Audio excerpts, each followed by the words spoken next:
kabuhatan, ikon sayaw ng pagkaharang, sayaw ni kaubahan, may sayaw ni pangkabuhayan.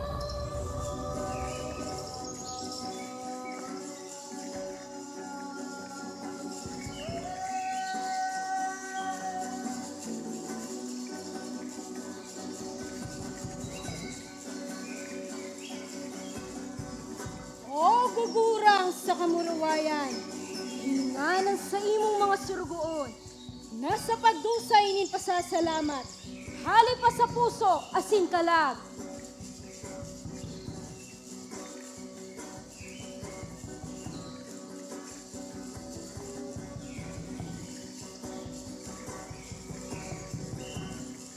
Rumdom asin gigi rumdumon, kan sa imong mga aki, digdi sa tierra di balon, gabos na anito sa kalangitan, lugod uya digdi sa mo sa pag-antabay.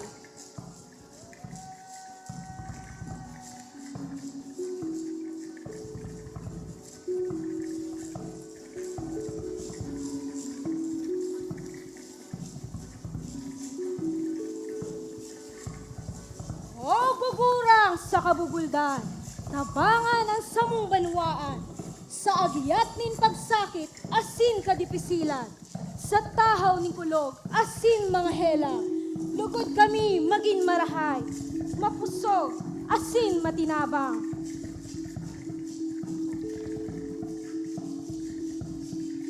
Sugun tabi ang duros asinuran, sa mga tinanom sa kabubuldan, sugun ang kalayo sa samuyang daghan, magtaong giya sa samuyang paglakaw. O gugurang sa kadagatan, sugun ang ukol nin pagdanay, sa lawas na nagsasayaw, sa paghiro kan samuyang banwaan, aabuton sa katotoohan, ang mga perlas ni samuyang pangiturugan, pagmauot, nagdadanay, nakatalingkasan.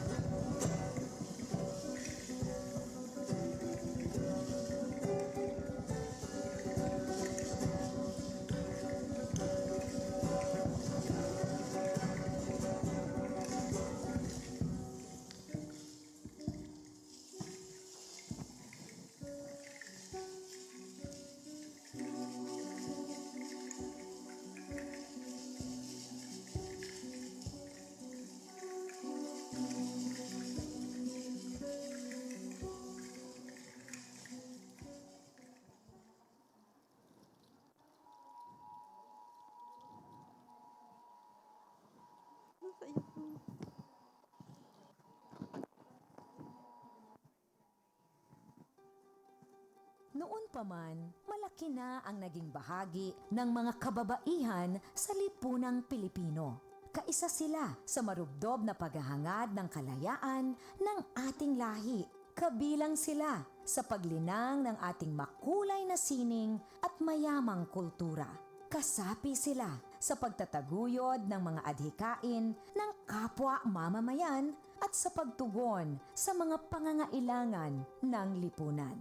Katuwang sila sa pagtuklas sa mga larangan ng agham at medisina. Kapanalig sila sa pagpapairal ng batas, karapatan at katarungan para sa lahat.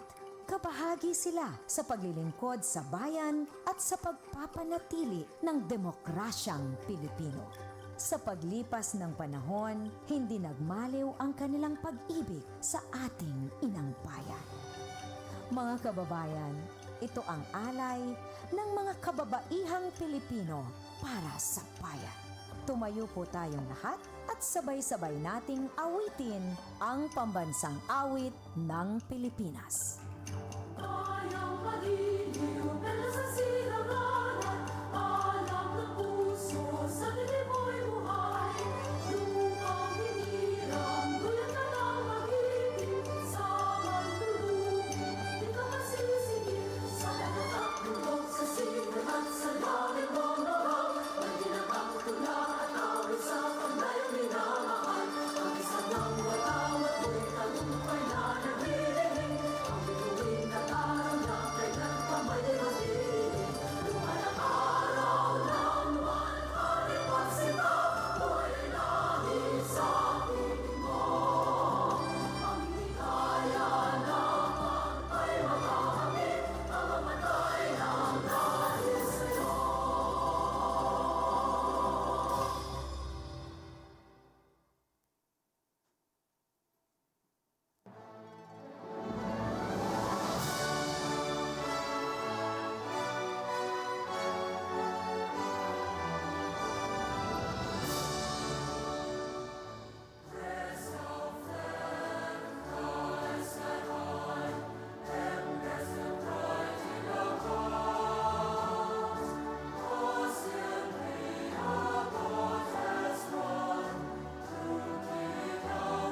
You may all be seated. To formally welcome us all to this afternoon's festivities, let us hear from the Director of the Center for Gender and Development, SIGAD, Dr. Noel R. Raffer.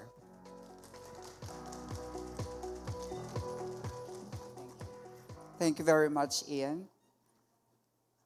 To our distinguished guests, who would be duly acknowledged, introduced, and honored later on, the BU officials and GAD Focal Point System headed by our SUC President 4 and Chair, Dr. Baby Boy Benjamin D. Nebres III, fellow BU officials, colleagues, students, friends, and Godvocates. This afternoon, we have prepared for you a simple yet meaningful activity, not only to conduct the 2026 National Women's Month celebration closing ceremony, but more so to celebrate the achievements of outstanding Godvocates within and outside of the university that contributed a lot towards the advancement of the gender mainstreaming efforts of the university towards gender parity. We really can't thank you enough for all your feats and support, especially that we already garnered 4 significant national and local awards in GAD, and we are currently awaiting for a next one, hopefully, being the only SUC in the Bicol region that qualified for a national Gantimpala Awards. Salamat po. Salamat din sa inyong lahat. Hence, allow us then, the BU SIGAD family, under the office of the BU President, to celebrate and honor you today through this afternoon's activity. To further make this gathering a more significant one in conjunction with the 2026 National Women's Month celebration with a sub-theme Lead Like the Babaylans, we also have invited 3 distinguished Babaylans or women leaders in their own fields. And also, I can thank them enough as well for honoring my humble invitation. Thank you so much once again to our distinguished guests, our speakers, again, who would be duly acknowledged and honored later on. At this juncture, allow me as well to thank my SIGAD team, of course, especially for preparing this afternoon's activity, our hosts, especially our guest performers from the College of Arts and Letters, Department of Performing Arts, our representatives from the Communication and Public Relations Office of the Bicol University, and also to the various GAD coordinators, parakpakan niya ito sa itong mga sadiri. All throughout, of course, the university for a job well done for the last year, or past years, I would say, and for bearing and collaborating with me as we comply with the national GAD mandates. Continue to have the godly concern within you with the principle of care and spirit of voluntarism. As the Philippine Commission on Women admonishes us, let us lead like the Babaylans with wisdom, empathy, mediation, and moral guidance rather than by force or authority. Thank you so much, everyone, for coming and listening. Mabuhay tayong lahat. God bless everyone. Thank you so much, Dr. Raffer. Now, to give us a message that will surely ignite our spirits, please join me in welcoming the SUC President 4 of Bicol University, Dr. Baby Boy Benjamin D. Nebres III, represented by Attorney Darrell Alfante Redoblado.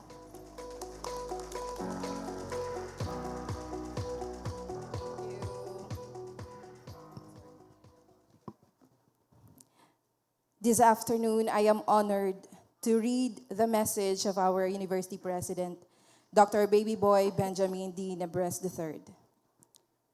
To the Honorable Shelo Crisel Agman, 1st District Representative of Albay, Engineer Maria Teresa B. de Guzman, Assistant Secretary for Countryside Development, Department of Social Sciences and Technology, Director of the Center for Gender and Advocacy Development, Dr. Noel Raffer, respective deans and directors of the various colleges and units of the Bicol University, the respective college and unit GAD coordinators, Magadyon awardees, our esteemed and honored guests and plenary speakers, ladies and gentlemen, good afternoon.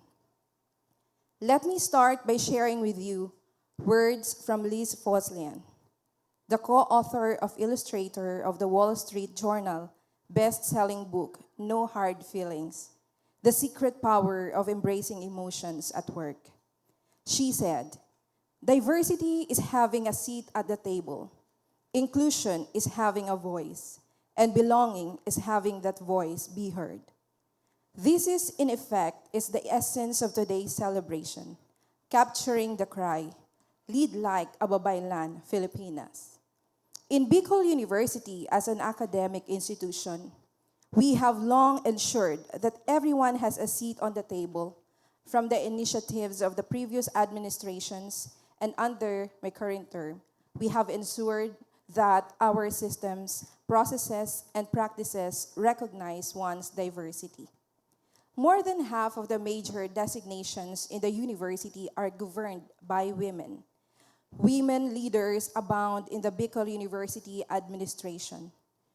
Today, we celebrate the persons who are instrumental in pursuing the advocacy for gender and development. We express our gratitude and show our appreciation for all the countless ways they have served and continue to serve in various ways, so that the cause for advancing gender-related issues and concerns can be made known and, more importantly, addressed. To our esteemed GAD awardees, your dedication to advancing gender equality and empowering communities is nothing short of inspiring. You have turned challenges into opportunities, and your efforts have created ripples of change that will resonate for generations. But we celebrate not just individual achievements, but the collective progress toward a more inclusive and equitable society. Inasmuch as gender equality is number 5 among the 17 SDGs, or the Sustainable Development Goals, to advocate in terms of policies and systems, we still have much to learn, especially from our empowered babaylans. Based on ancient traditions taken from researches into the babaylan's leadership style, there are 5 pivotal key leadership traits that emerge from the babaylan's governance. First, the babaylans led with wisdom and foresight, interpreting dreams, omens, and guiding decisions. Second, the babaylans reflect service-oriented leadership, prioritizing healing and community welfare over personal gain. Third, the babaylans exhibited cultural stewardship, safeguarding traditions and values. Fourth, the babaylans led with empathy and compassion, leading through care, not coercion. Fifth, the babaylans embody resilience, maintaining authority even under colonial suppression, where they became symbols of resistance. Thus, your work as GAD focal persons reminds us that true development is not measured solely by economic growth, and leadership is not merely wielding power or position, but by the dignity, respect, and opportunities afforded to every individual, regardless of gender. By breaking barriers, challenging stereotypes, and advocating for the marginalized, you are beacons of hope and catalysts for transformation in your respective colleges and units.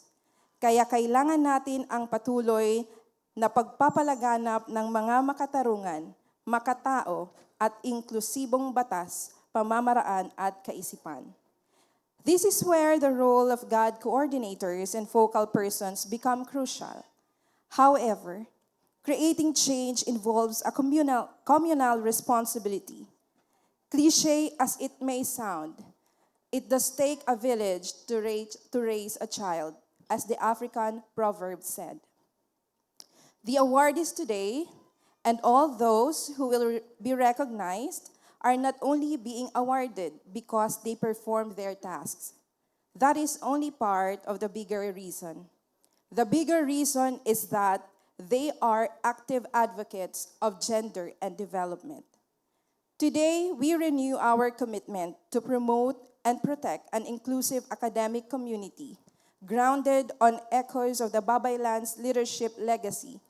Through the following modern resonance, we renew our commitment to lead with collaborative service and healing, to value community and inclusivity in our plans and programs, especially directed to God-centric initiatives, to preserve heritage and identity while guiding and pursuing progress and modernity, to exhibit resilience in every situation and struggles, and to continue embodying strength with compassion as we uphold the strength and compassion of all men and women.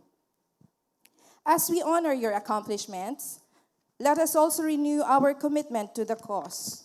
Let your stories inspire others to take action, to speak up, and to continue the fight for a world where everyone can thrive without fear of discrimination or inequality. Congratulations on this well-deserved recognition. May your passion and perseverance continue to light the way for others. Together, we can build a future where gender equality is not just a goal, but a reality. May we all work together for an inclusive, God-centric university for humanity as we live by the ideals of the Babaylans. My warmest congratulations and commendations for everyone, especially the awardees, who made sure that inclusivity and gender equality is fully alive and thriving in Bicol University. So, in Bicol University, as a university for humanity, everyone is welcome to sit with us, become our partners, and share your voices for growth and development, ensuring that your voice will be heard as we dream and build together sustainable societies. Thank you for listening to this sharing. This ensures that your voice will be heard as we dream and build together sustainable societies. Continue doing more relevant actions to support our vision of a university for humanity. Diyos mabalos po sa Indogapos.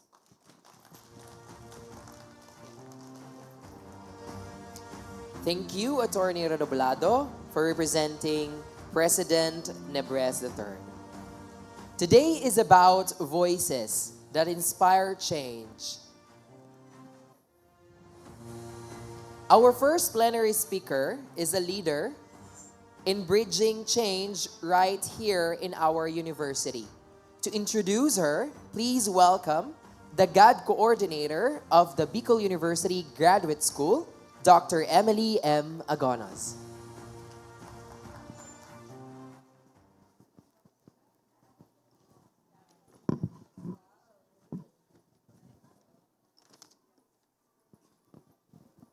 Sawadika.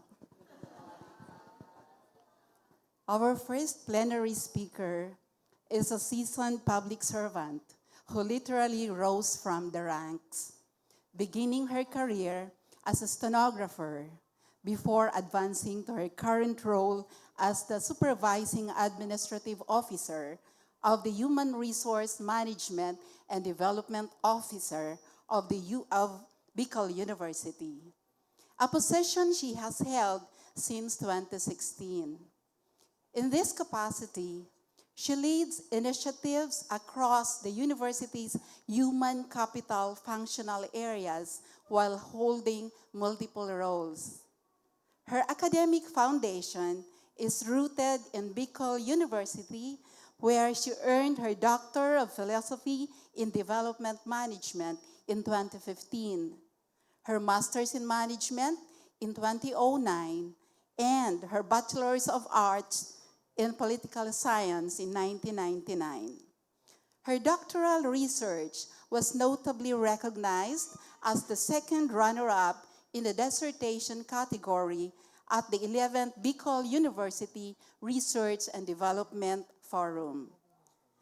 Continuing her journey as a transformative leader, she was recently accepted as a scholar of the Development Academy of the Philippines for the Public Management Development Program, Middle Managers Class, batch 36.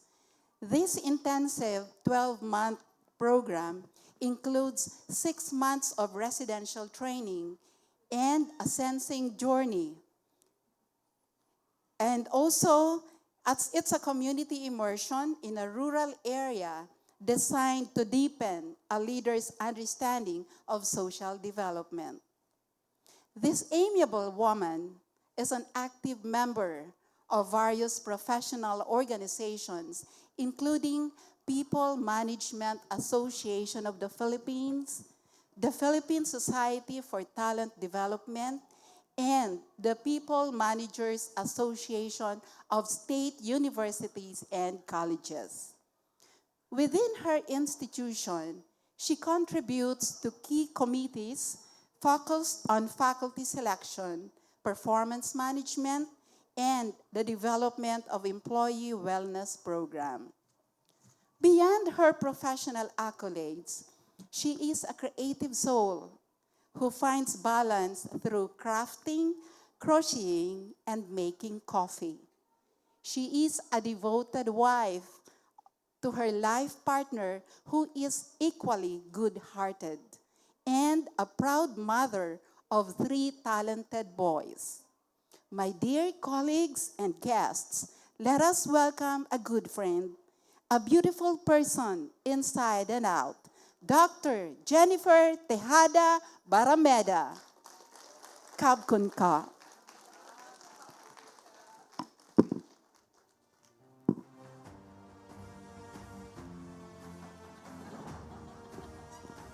Kang siyam nida. Pero hindi yata kasama. Ayan. Nakakakaba yung introduction. To the organizers of Magadion Awards, Bicol University Center for Gender and Development, GAD focal persons, BU officials, of course, a special mention to the director of SIGAD, Dr. Noel Rofer, my fellow public servants, and guests for this afternoon, a warm and pleasant day to you all. It is a profound honor to be part of this celebration with the theme, She Says 2026 Bridging Change in Bicol University, a campaign that highlights women leading transformative initiatives in this institution. I must admit that when I first received this invitation to speak, I felt a deep sense of hesitation. Looking at the roster of plenary speakers, individuals who are legendary in their fields, molded by decades of commendable service and extraordinary accomplishments, I did not initially consider myself exceptional. However, I was moved by the quiet but powerful thought that even the smallest light can illuminate the room. It is in that spirit of humility, yet with a quiet pride in the path I have walked, that I stand before you today. So today, what I will be sharing is divided into 3 phases, each equally significant, each a guiding thread that will help me unfold my insights with clarity and purpose. My first phase highlights humanity and perseverance. Like the Babaylans who began with service before rising to influence, I too started from humble beginnings. Each role I embraced became a proof of hard work and the valuable lessons gained at every level. This journey reflects the Babaylani spirit, leadership grounded not in titles, but in faithful service and continuous learning. My professional journey did not begin in an office of supervision. I literally rose from the ranks, starting as a stenographer at a legal office. Along the way, I took on various designations without complaint, while constantly balancing the demands of a growing family and the rigors of graduate studies. There were moments when challenges felt unimaginable as I pursued my master's and eventually my doctorate. Yet it was unwavering support of my family, the encouragement of my dear friends, and guidance from the top management that made these accomplishments possible. One of the highlights of my journey was the transition that Team HRMDO and I faced from transactional to process-defined HR systems and services. This was the first major challenge entrusted to me by the top management during my initial 3 years as head of HRMDO. We revisited processes to align with competency-based HR practices, refreshed and strengthened HR values to match the competencies we sought to project, and enhanced services by leveraging IT for efficiency while developing HR generalists. Through these efforts, we successfully proposed and implemented several activities, passed institutional accreditations, and delivered services with honor and integrity. More importantly, this transformation was made possible by the trust and support of my colleagues, whose confidence in my leadership allowed us to build a solid, empowered team. Together, we embodied transformative leadership, turning challenges into opportunities and creating systems that truly serve BU community. The first phase of my journey reminded me of humility and perseverance. Like Babaylans, who began by serving their communities with dedication before rising to positions of influence.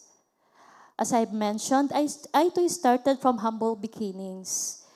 Each role embraced became a testament to hard work and depth of experience gained at every level of service. This evolution reflects the Babaylans spirit. Leadership rooted not on titles, but in perseverance to serve faithfully and the humility to learn continuously. The second phase reflects sacrifice and dedication through my DAP PMDP journey. It was a humbling time of trials where we set aside our titles and pride to fully embrace learning. Like the Babaylans, I discovered that true leadership is not about position, but about humility, resilience, and courage to serve with an open heart. Most recently, my journey led to DAP as a scholar of the Public Management Development Middle Managers Class Batch 36. This experience was truly a road less traveled. For 6 months, I lived through the intensity of residential training in Tagantay, away from the comforts of home and the presence of my family. The schedule was grueling. 8 a.m., 6 p.m. sessions from Monday to Friday, often extending to Saturdays, followed by after-class group meetings and late-night studies. I vividly remember the adrenaline of catching 8:59 p.m. deadlines and the pressure of reviewing for comprehensive exams at the end of every module, while simultaneously preparing my capstone project. The second phase of my journey captures the sacrifice and dedication inherent in my DAP PMDP experience. It was a humbling season filled with transformative trials. Moments when we were trained to forget our titles, set aside our educational attainments, empty our cups so we could fully learn and achieve the true purpose of the course. This process demanded discipline, resilience, and the courage to let go of pride in order to embrace growth.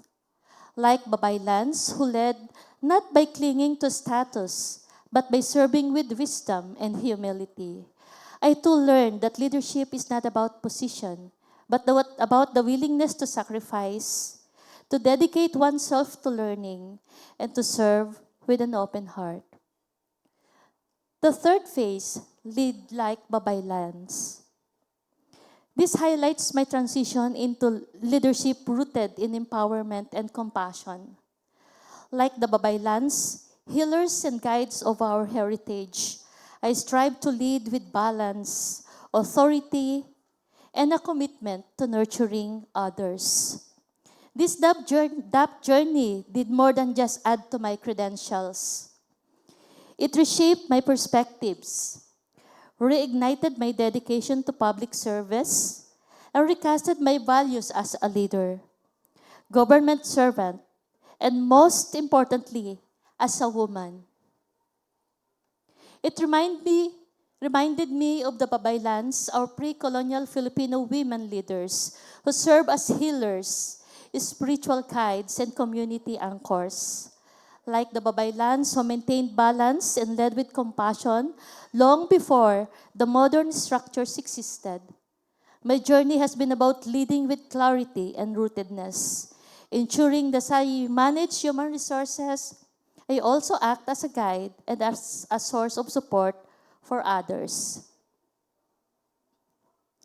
In November 2025, the capstone was approved for implementation. The Office of the President issued a memorandum designating technical personnel as project team to assist me in the implementation. From January to May, my stay in the university is dedicated to bringing this vision into life. The project technology-enabled disaster-resilient Bicol University, establishing a university DRRM office, was inspired by intention of providing localized, real-time and accurate announcements relevant to disaster management for the entire Bicol University. By integrating the DRRM app, Phase 1, focus on the students as a new module under the existing IBU app, ensuring that they would be the first to benefit from timely alerts and preparedness tools. The app embodies technology-enabled resilience, ensuring that students and staff receive localized, accurate, timely, and actionable disaster information. By integrating the RRM into the IBU app, it bridges communication gaps and empowers the university community to respond effectively to hazards. With the strong support of the Bicol University administration, we are hopeful to pilot test the system in these coming months. And if time permits, we aim to launch it ahead of my capstone final presentation at DAP Pasig this May. With the promise, I will continue to full completion of the project even after finishing my capstone. 2 remaining phases will complete the app.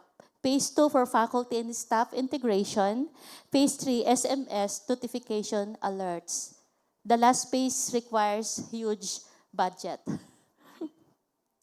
The project is not about technology. It is about bridging change.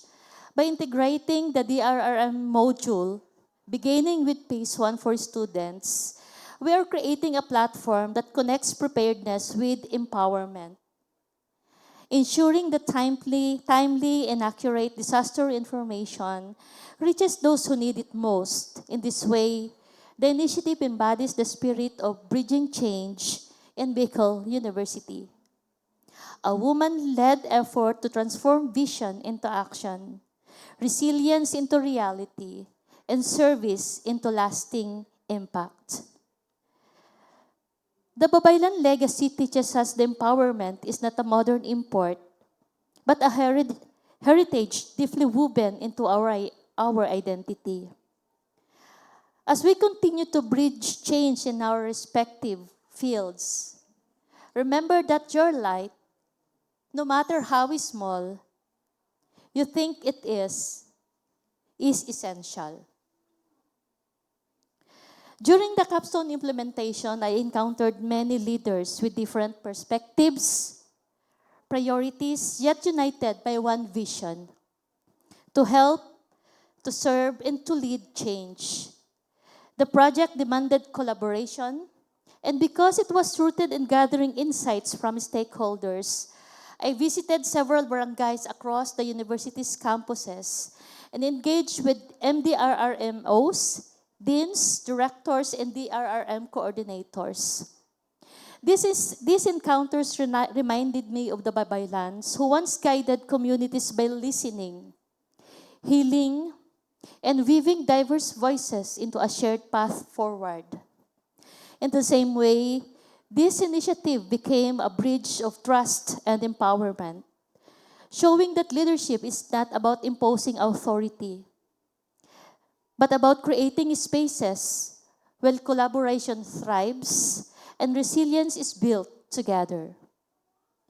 Truly, to lead like the Babaylans is to transform differences into unity and vision into collective actions. My story is a testament to the fact that we represent both women and everyone. For my journey never was a solo endeavor, but a shared responsibility, supported by my family, friends, and the university administration. This collective spirit is essential for women's empowerment, a goal that can only be fully realized when all sectors of our community work together to dismantle barriers.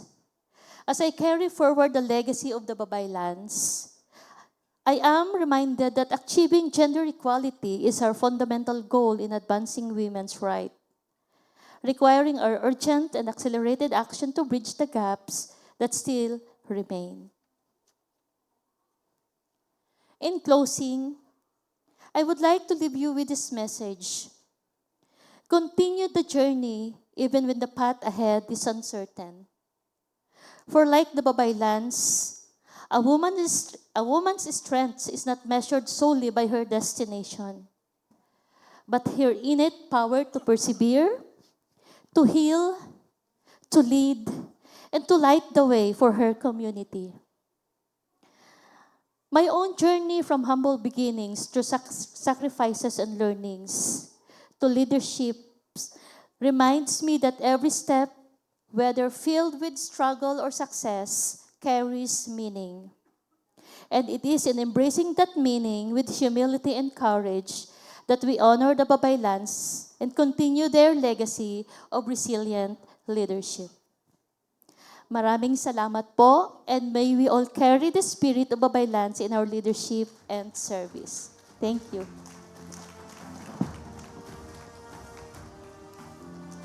Thank you very much, Dr. Barrameda, for that insightful look into how change is being bridged right here and within the Bicol University. It's clear that the Babaylan spirit is alive and well in our.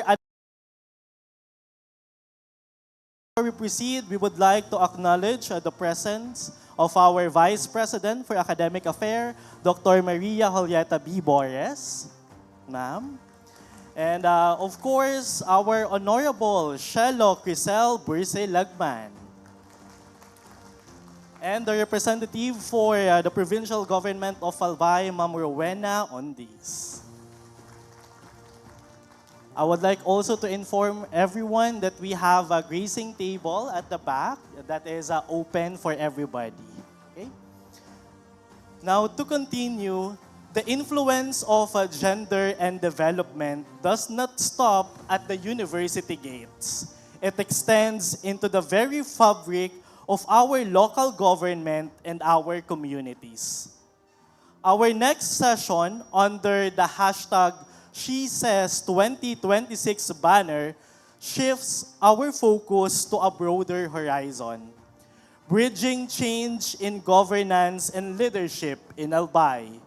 To formally introduce our second plenary speaker, please join me in welcoming the GAD Coordinator of the Bicol University College of Science, Mr. Jaymar L. Bonaobra.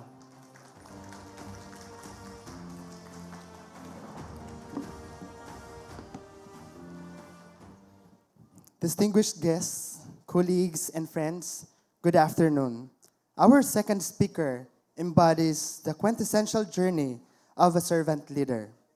Her foundations were laid at the University of the Philippines, Diliman, where as a university scholar and true scholar ng bayan, she earned her degree in zoology. But her quest for knowledge knew no bounds.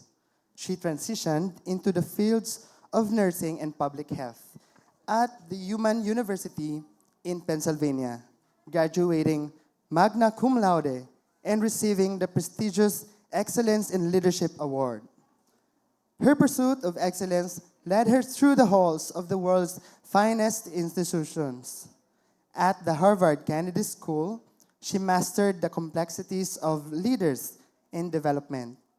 At Johns Hopkins Bloomberg School of Public Health, she specialized in strategic leadership and health communication.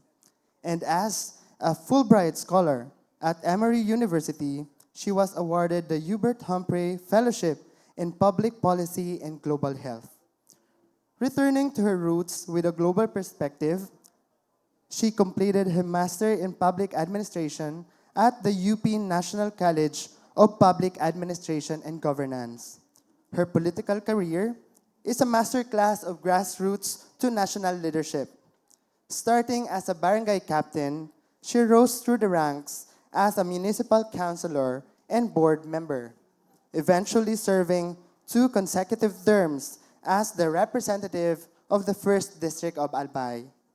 Her legislative pen has left an indelible mark on Philippine law, championing landmark measures including the Charter creating Tobacco City, the Anti-Violence Against Women and Their Children Act, and the law providing special protection against child abuse and exploitation. Beyond the titles, she is a mentor for the Angat Bayim Women Political Empowerment Program and the pillar of the Kaya Natin movement.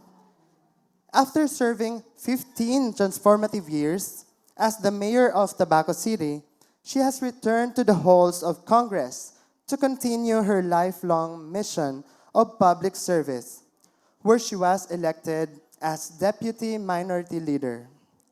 Here to share her insights, please join me in resounding welcome for the representative of the 1st District of Albay, the Honorable Shelo Crisel B. Lagman.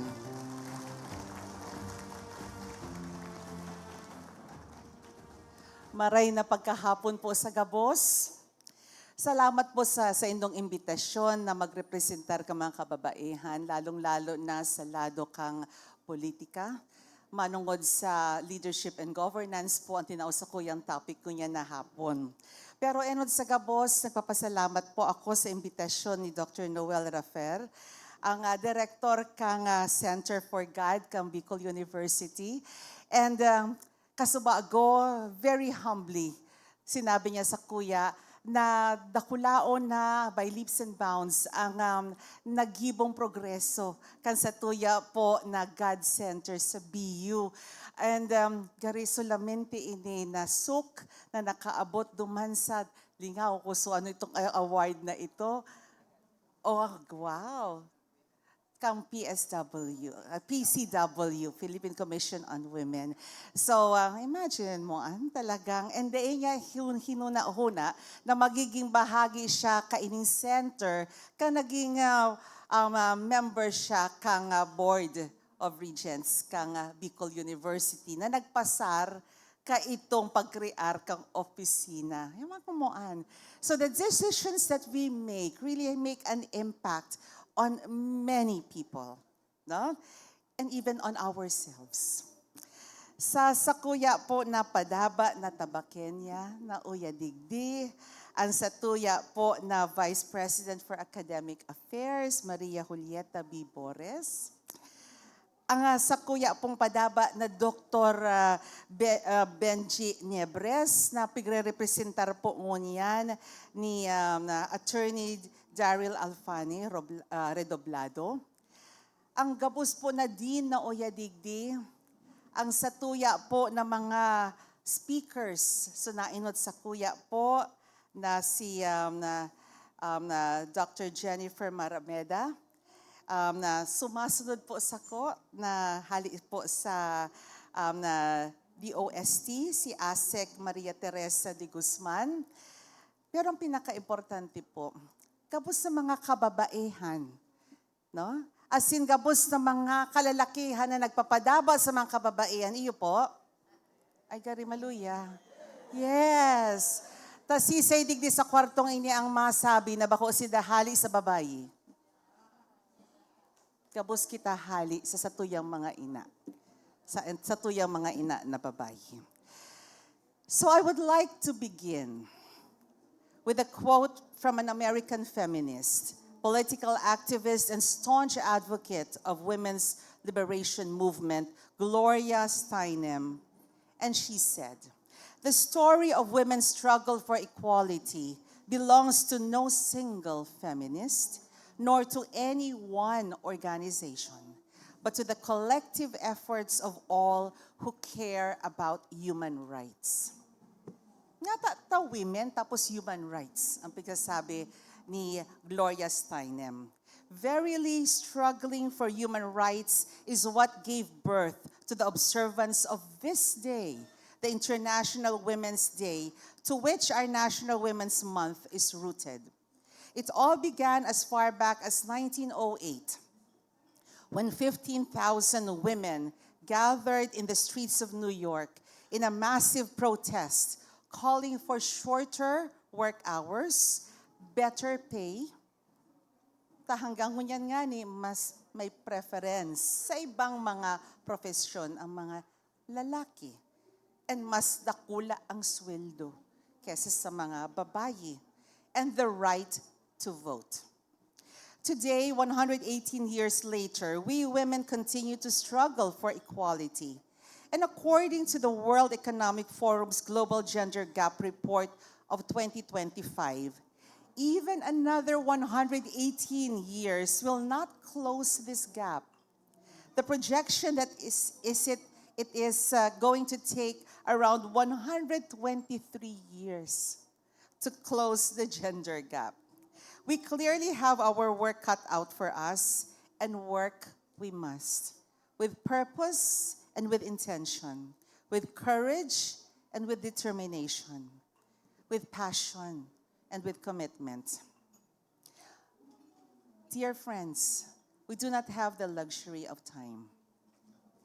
There are a myriad ways of addressing the gender gap. Today, I've been tasked to speak about bridging the gap in the context of leadership and governance.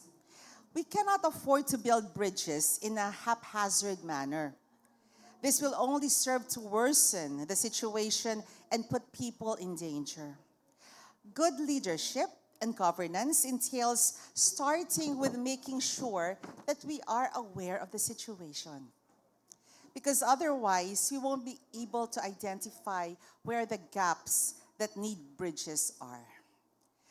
We would then have to come up with a blueprint infused with adequate participatory consultation and open dialogue with those for whom we are constructing the bridge. Example lang po ha. Duman po sa primer distrito kang Albay, igwa po sa isla kang Kagraray, na tinampo. Malimang kilometro na po ang laba, pero maski sarong-harong po, daing aagihan so tinampo. May ilaw, 4 ang lanes, naggasto na ang gobyerno kipirang bilyones. Alagad, bako man iyan supigahagad kan tao. Bako yan supigahagad kan tao. So, sarong ehemplo, na nasayang sana sa kwarta kang gobyerno sa sarong proyekto na ngunyan nga ni po pinapundo na kang national government, tadeiman po na makikinabang. Alagad, dahil nga ni so tinampo, nabuksana, nagrasay, asin padagos na nagrarasay, ang daga, silted na ang mga rivers, na para na suduwang waterfalls sa barangay Taanagan, flooded na ang mga kaharungan dahil nga ni suyaon, so ginibong tinampo sa itaas na daiman nga ni natapos. iyon na ang naging kausa kang pagbaha sa lower portions kang Kagraray. So, importante talaga po na may konsultasyon. Importanteng marhay na aramta ko anong tulay ang ma-bridge kang gap. Okay? Therefore, if we are to build bridges for women, then women must be involved in the process, from the identification of the problem to arriving to answers to implementing the solutions. Remember the adage, nothing about us without us. Nothing about us without us. Very importantly, from start to finish, women must be not mere beneficiaries, but proactive partners and creative innovators. So, allow me to share just a few examples of efforts to bridge the gender gap from my own personal experience as mayor of Tabaco City for the past 15 years prior to my being elected back in Congress. We all know that there can be no gender equality where gender-based violence persists. On International Women's Day in 2004, the Philippines made a landmark move towards the elimination of violence against women through the enactment of the Anti-Violence Against Women and Their Children Act of 2004, or RA 9262. And I am a proud principal author of this law. And I can attest to the years of exhaustive consultations and judicious deliberations with women from all walks of life before this law finally came to fruition. And then later, arog po kay Doc Noel, di ko man po hinuna na ako ang magiging mayor. Today man po ito talaga parte kan sa kuyang plano. Naging syudad sa Tabaco, no, 25 years ago, ako man po sa principal author ka ito sa Kongreso, di ko man huna-hunaon na madalagan ako bilang alkalde kan Tabaco. Anyway, ngunyan, parte kan sa kuyang responsibilidad ang pag-implementar kang batas na VAUSI. Okay? So, kagayon ano po. Okay? So, when I was later entrusted by the people of Tabaco to serve as their mayor, I had the opportunity to ensure the law's strict and full implementation at the local level. Towards this end, I issued an executive order creating the Local Committee on the Anti-Trafficking and Violence Against Women and Their Children to ensure that this executive order does not end up as a mere piece of paper. We saw to it that LCAT VAUSI is capacitated and fulfills its following duties and functions. 1, institute policies and programs to protect women and children who are victims of trafficking and violence. 2, create and establish a system of surveillance, investigation, and rescue to ensure effective and efficient coordination.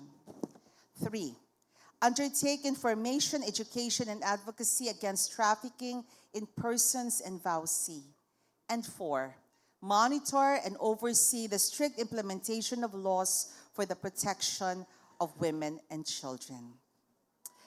If recognition by the DILG is any indication, I can say that we have succeeded. Tabaco City has consistently attained a highly functional rating from the DILG's annual NLCAC VAUSI assessment with a rating of 100% in 2022 and 110% in 2023 and 2024. In addressing the gender gap, there are many misconceptions that need to be clarified. One is that it is an issue of men versus women. At the outset, it should be underscored that gender is not limited to male and female. And I will revert back to this topic later. Aside from this, we should also not normalize the idea that men are the enemy, because men are not the enemy. we must understand that men have to be partners as well as in closing the gap, the gender gap. Men has to be our partners. And it is imperative that they also be empowered to be our partners. This is why the DSWD has initiated programs like ERPAT. Familiar ata kayo sa ERPAT. Empowerment and Reaffirmation of Paternal Abilities. It helps to help fathers develop sensitivity and appreciation of partnership with their spouses in promoting and enhancing family life. By including preventing violence at home. Tabaco City takes pride in being a pioneer local government unit in terms of implementing the ERPAT. And we are witness to how the betterment of fathers result in their partners and partnerships becoming stronger as well. I have shared this with you to illustrate how policies and their implementation are crucial in bridging gaps in a way that both benefits and empowers women, and how this has been done in the past. I now move to what is going to happen next in terms of legislation. Under the National Action Plan on Women, Peace and Security, we have a legislative agenda identifying measures that are considered most important if we are to achieve the objectives of the National Action Plan. One of the priority bills of my favorite legislator, so ako na po nindo, si ang paborito kong legislator, who also happens to be my father, Congressman Edsel Lagman. No? In fact, this bill that I will be presenting to you is one of the only 3 bills that he authored, which he said that if enacted into law, he is ready to retire from the House of Representatives. This proposed Human Rights Defenders Protection Act, or House Bill 656, which I have, of course, principally authored in this 20th Congress, is among those priority measures that we want to move forward. I earlier mentioned the origins of the National Women's Month, the powerful show of force of thousands of courageous women human rights defenders, women human rights defenders, iniha, okay, way back in 1908. The women who took to the streets of New York at that time fought for labor rights and the right to vote, the right to suffrage. Countless more women HRDs, women human rights defenders, worked for the protection of various other human rights bills before and after the pivotal 1908 protest. But what would guarantee that these women will also be protected? Takol na mga istorya na ang mga social workers na sindang nagkukup-kup duman sa mga biktima kang vowsy, sindango yan ang pigta-target kang mga perpetrators. So sise ang ma-protect sa inda. Sa mga social workers na ini, na pigigibo nindaan sa indang trabaho, as nagtutubod sinda na dapat sana proteksyonan ang mga kababaihan. Wara po na ma-proteksyon sa inda. So this is what House Bill 656 is all about.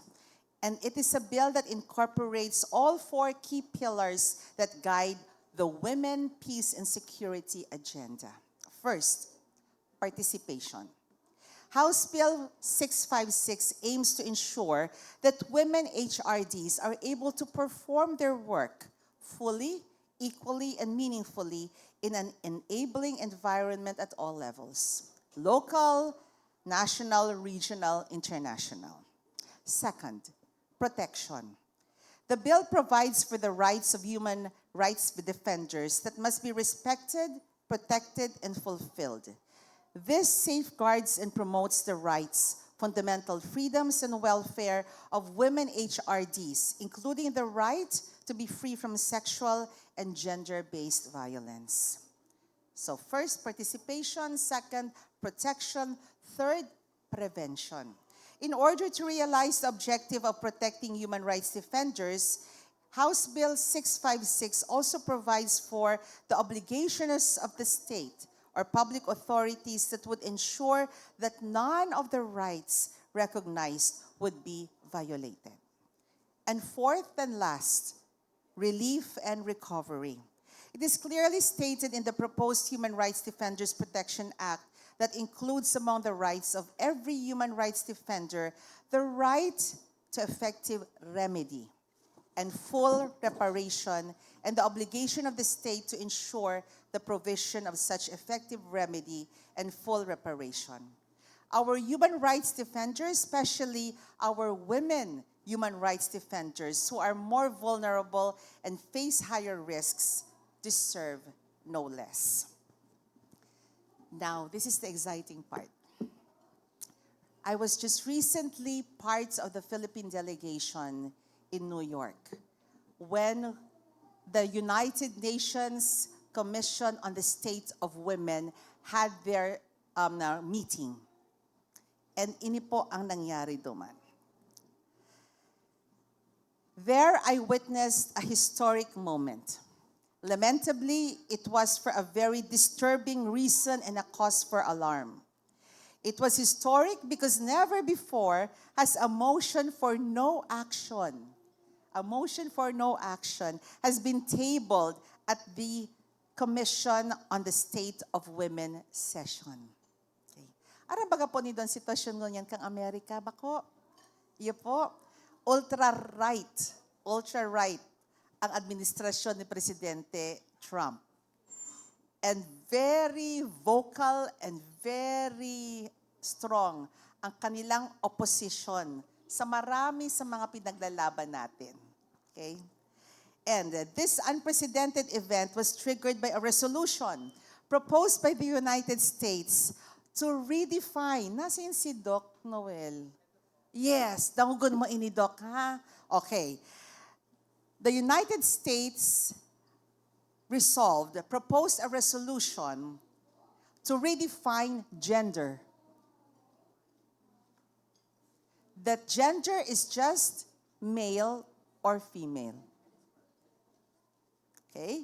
So this was unprecedented, no? The U.S. wanted to limit the definition of gender to an exclusively binary interpretation based on sex at birth. Eh di ba, 30 years na yung Beijing Conference and well-defined na ang gender should be inclusive and not exclusive. In short, they were insisting on the concept of gender being limited to a person being only either male or female. This was a proposal many states found so absurd as to merit a motion for no action, so that it would not even be considered by the body.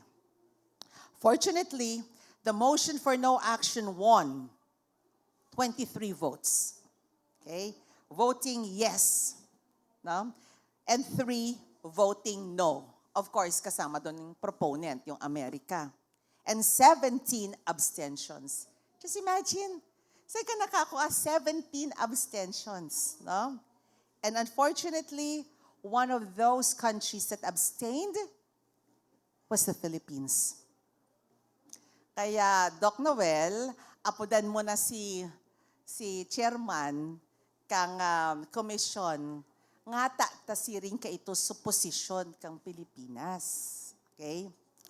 We pride ourselves in making strides in gender equality.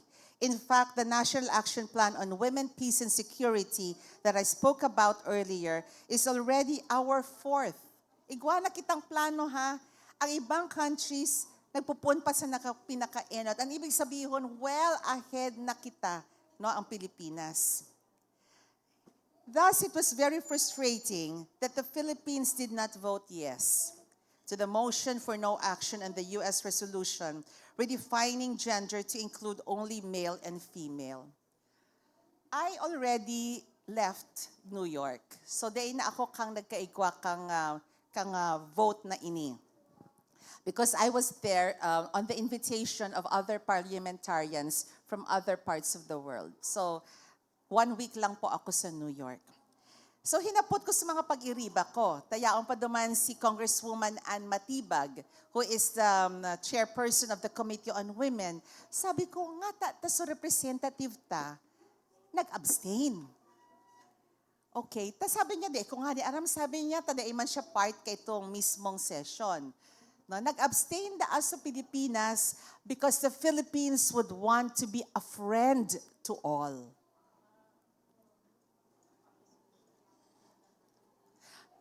Yes, Miss Congeniality. No? But I think, ini ang pinakarason po. The Philippines is campaigning for a non-permanent seat in the Security Council. And the vote is going to be cast in June.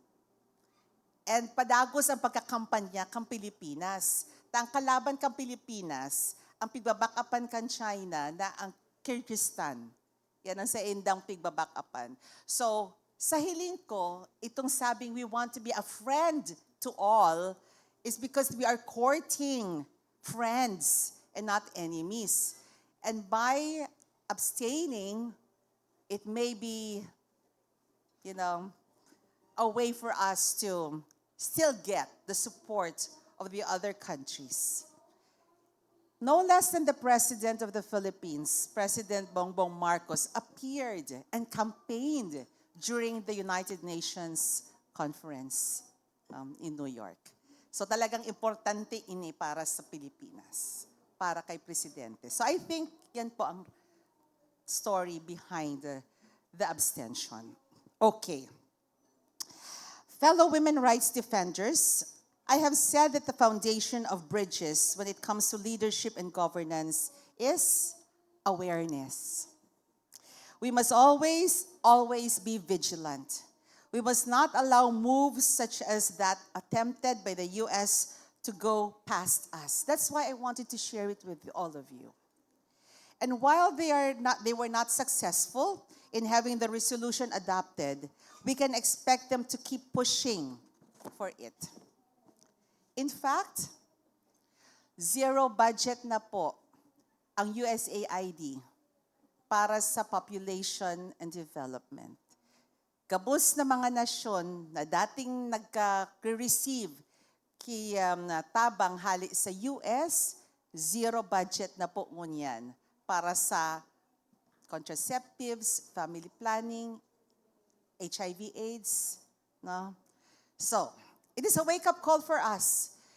If this is important to us, then we should finance our own programs and not be at the mercy of external resources. Okay? So, ako nagtutubod ako, nagabos may rason. Diba, ini ang push para sa to. Nakaipuhan, kung importante ini, kung talagang importante sa tuya ang reproductive health, kung importante sa tuya na mabulong ang HIV/AIDS, din kata kita nagahagad hali sa ibang nasyon, kita ang mapundok sa tirotang mga programa. Okay? So, as I have said, the work has been cut out for us. This is going to be a challenging, enervating, and long-drawn battle. But we must be prepared, even as we prepare for the next generation of babaylans, in the warrior sense of the word. I began my quote from an empowered woman, and now I end with a quote from another empowered woman, writer and mathematician Ada Lovelace. Here's to strong women. May we know them. May we raise them. May we be them. Aram nindo po, gabos kita na mga babayi, may mga kapamilya, mga ina. Let us raise our children. No? Babayi, lalaki, o anuman ang siindang gender. Sa definition kang Beijing Convention, ha? Bako sa resolution kang Amerika. Okay? Raise them as as human rights defenders. No? Sa hiling ko yun na importante, gabus kita kay puhan kabali. No? So again, here's the strong women. May we know them, and I know this room is full of them. May we raise them. Let us raise our children that way. And may we be them. Happy National Women's Month to each and every one, but most especially to the strong albayanas who are here this afternoon. Just mabalos po.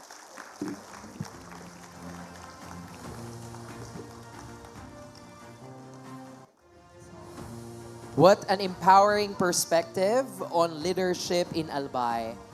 Our heartfelt thanks to Honorable Shelo Crisel Burse Lagman for showing us that governance truly thrives when it is inclusive and gender responsive. Our final plenary session under the hashtag SheSays2026 is titled Bridging Change in Regional and Countryside Developments. This is where policy meets the people on the ground. To introduce our third plenary speaker, please join me in welcoming the Gender and Development Coordinator of the BUCSSP, Mr. Mark M. Gatus.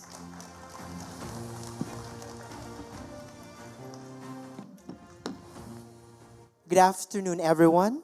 It is my distinct honor to introduce our third speaker for this year's Magajan Awards, a leader whose career reflects dedication to public service, institutional excellence, and inclusive development. Our speaker is currently serving the Assistant Secretary for Countryside Development at the Department of Science and Technology. With more than 3 decades of distinguished service in government, she has demonstrated remarkable leadership in advancing science, innovation, and systems-based governance in the Philippines. Our speaker began her public service career at the Presidential Management Staff of the Office of the President, where she was deeply involved in evaluating national policies and programs across key sectors such as agriculture, agrarian reform, energy, environment, and science and technology. For over 20 years, she served as fund manager of the DOST Grant in Aid program, where she played a pivotal role in developing its operational guidelines and leading its ISO 9001 accreditation, a milestone that strengthened the transparency, accountability, and data-driven governance across DOST system. Our speaker is an alumna of the University of the Philippines, Los Baños, where she earned her degree in agricultural engineering, and UP Diliman, where she completed her studies in technology management. Throughout her career, she has consistently integrated science, systems thinking, and servant leadership in her work, from spearheading strategic initiatives at the Science Education Institute to strengthening research and development coordination at PICARD, and institutionalizing internal audit reforms at the Department of Science and Technology. A Career Executive Service Officer 3, our speaker is widely respected for her visionary leadership in project management, institutional governance, and quality assurance. Today, as Assistant Secretary for Countryside Development, she continues to champion inclusive innovation and collaborative partnership that bring science and technology closer to communities across the country. Her leadership embodies the spirit of the Magajan Awards, recognizing excellence, advancing gender equality, and empowering communities through transformative initiatives. Ladies and gentlemen, please join me in warmly welcoming our last speaker for this Magajan Awards, Assistant Secretary, Engineer Maria Teresa Bien de Guzman. Thank you so much for that long and generous introduction. Pasensya na kayo sa mga staff. Sip-sip. Mga staff ko yon. So anyway, Honorable Shelo Crisel Burse Lagman, who delivered a very insightful and inspiring speech, right? today. Wow. Always. Of course, she's the representative of the First District of Albay. The esteemed president of Bicol University, Dr. Baby Boy Benjamin Nebres III, who's also ably represented by Attorney Daryl Redoblado. We also have BU VP, Vice President for Academic Affairs, Dr. Maria Julieta Bores, ma'am. And I'd like to also appreciate my co-speaker, Dr. Jennifer Barameda, and to our hardworking director, he's everywhere, Mr. Everywhere, of the BUC GAD, of course, Dr. Noel, the beautiful Dr. Noel Rosana Rafer. And I'd also like to mention Dr. Rowena Ondis, the Provincial Government of Albay Focal Person, Dr. Jomel Pasano, Dole Regional GAD Focal Person, and Dr. Salalima Go from the CHED Regional Office 5. Distinguished guests, BU officials, faculty and staff, students, our GAD coordinators, the secretariat even, and the focal person system. Marhay na aldaw sa Indugabos. I had to greet everybody because I came all the way from Manila and I want you to know that I'm here all for you today, this afternoon. Day na po kaming laog pag Friday. We are, what you call that? 4-day work week. But I'm so happy to be here. And so I'm so excited because you know why? It's really, truly a joy for me to go home. I say go home because I come from Bicol University also. After 4 decades, nakauli. Ay, 5 decades na pala. Bako na pala na ako 50 years old. So yeah, there. So I remembered walking the BU grounds at 9 years old, transferee from another school, and I had full of dreams. Uncertainties also, hali akong tabako, going to the big city, And then I had quiet hopes also for myself. And today I stand before you, I feel grateful that I was exactly where I should have begun, in Bicol University. Why? Because of BU, I was able to go where not most of us can go. And because of you, I also represent Bicol in the Department of Science and Technology always. Ayan. So, ang topic na assigned to me is bridging change in regional and countryside development. And that's very close to my heart because that's my job. And what really should be significant in that title is the word change, right? Because change is not always loud. Sometimes change can be quiet. In classrooms where we were taught serious science, math, English, sociology, whatever we did in school. And for me, it was braving 2 hard exams, the first screening and the second screening of the Philippine Science High School exam. And the difficult conversations with my science teacher who came to my house to talk to my parents to let me go to Pisay in honor of the many mentors in Busels. Nax Busels. Meron pa bang Busels? Bicol University College of Education Laboratory School. Tas si Mama, she's here right now, didn't want me to go. But because I was young, I was 11 years old, and maybe she thought I could not make it in that bigger city, which is Manila. But these seemingly insignificant events changed my life. A generation ago, conversations on gender equality were whispered, confined to small circles, sometimes even avoided. Today, we are here celebrating it openly. Kaya lang much to our disappointment that it was not openly voted for there in New York. But we know it's a mainstream advocacy already that tells us change is possible. Matagal lang, but change is possible. So allow me to recognize again and congratulate the Bicol University Center for Gender and Development, or BUC GAD, okay? For being named the 25 Oragon GAD Champion, and later on got that PCW Award, National Award. So, nakaka-proud ka mo. It's not just an award. I think it's a testament that Bicol University is not just educating minds. It is shaping a more just and inclusive society.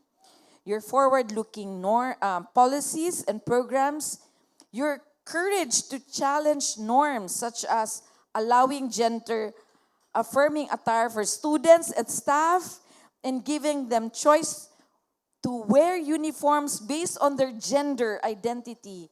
These are not institutional actions. And this is not common, not yet common. You are ahead here. These are acts of great leadership. Why is it moving? I haven't touched that. Okay, now next slide. So in science and development, we have seen how women quietly transformed lives. We remember pioneers like Dr. Fe Del Mundo. She was shown a while ago, right? One of the women there.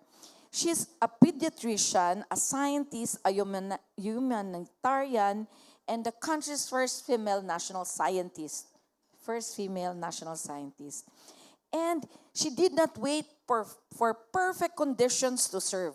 Her groundbreaking efforts in child healthcare research, innovation, that earned her recognition and reputation to be the mother of Philippine pediatrics, was to invent a low-cost bamboo incubator that was used in countryside communities, especially those without electricity. Not yet po, sorry, who's moving? We're not moving the slides yet, okay. So we're still talking of Dr. Del Mundo because katulad nung sinabi ni Congresswoman Crizel, she said that those who would give solutions should provide context first dun sa needs of the country or of the community. And she did just that. She built solutions where they were needed most in communities, in homes, and in places often unseen. And during that time, no electricity. So yung bamboo incubator was first ever in Asia or even in the world during that time. So next slide na tayo, pwede na. Okay, this girl naman is the modern day scientist. She's just a friend of mine. She's my batchmate in Pisay. But we see the same spirit in the people like Dr. Portia Fernandez Marcelo, whose work, together with the others, brought our Xbox. So what is our Xbox? It's a healthcare to the farthest and most unserved communities because it's a portable telemetry and diagnostic device with integrated sensors. 10 years ago to wala pang mga AI masyado. And that measured blood pressure monitor, pulse oximeter, ECG, temperature sensor, fetal heart monitor, and a maternal tachometer rolled into one instrument. And this was being brought to the farthest barrio, and minsan, some of them would put them in backpacks, some of them would put them on tables being pushed, because it is able to do a lot of things at one time, and then the data generated would go directly to wherever it should go. Halimbawa, may serious concern pala yung mother with the pregnant mom, ipapadara na siya duman sa nearest hospital that can assist. So as early as that time, we had that. But yun nga, ang nagiging problema, we are so fragmented because this invention has reached DOH but was not given clearance naman by FDA. Kasi it's something new during the time. It was an innovation. So those are the things that we have to really work on as people. We are so fragmented. We have to learn to work together. That's why when I got this invitation, I ran. I practically removed all my commitments. I said to my staff, tanggalin mo yan because this is important. Because if we are not able to make it work at the national, then let's go local, let's go to the province. Why? 2.5 years na lang po ang aking plan to serve government. So I had to do it quickly. So let me say this to you now. The next Fed Del Mundo may be in this hall. The next Portia Marcelo may be sitting beside you.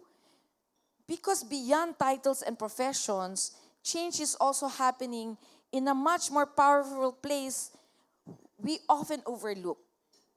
I'm actually talking about at home, in our own homes.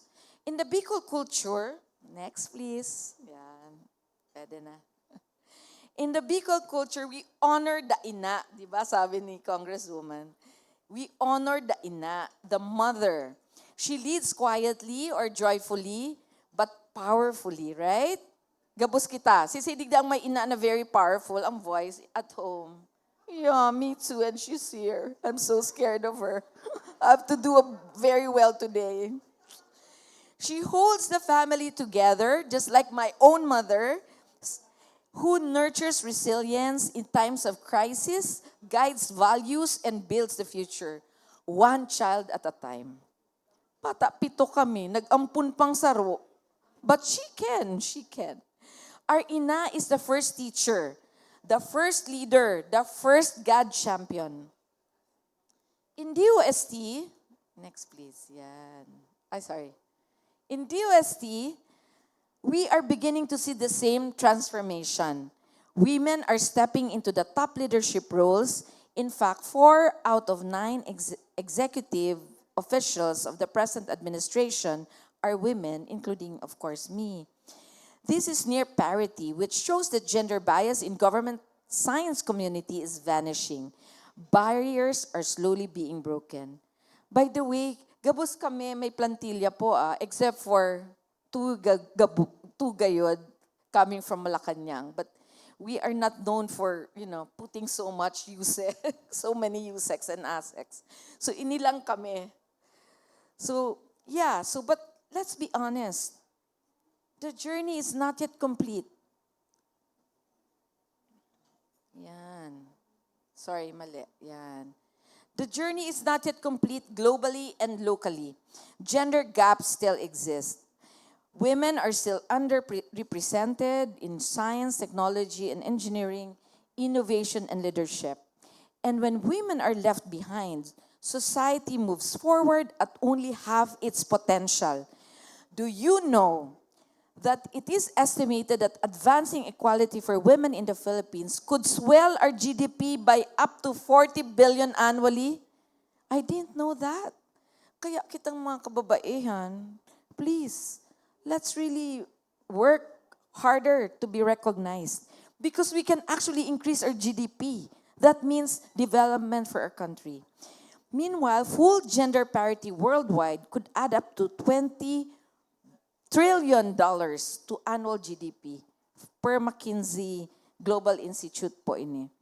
So when women are empowered, economies grow, innovations accelerate, and communities become resilient. Empowering women broadens perspectives, diversifies options, creates jobs, accelerates innovation, and enhances countryside resilience. So companies with balanced gender leadership teams generate higher innovation and revenue.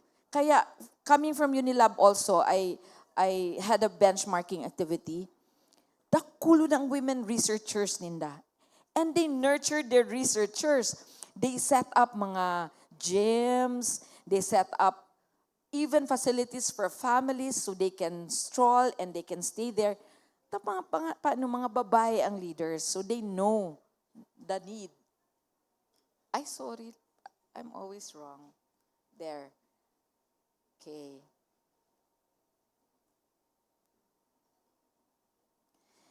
So, this is why gender-responsive programs matter because women can lead and participate fully. And so, impact multiplies.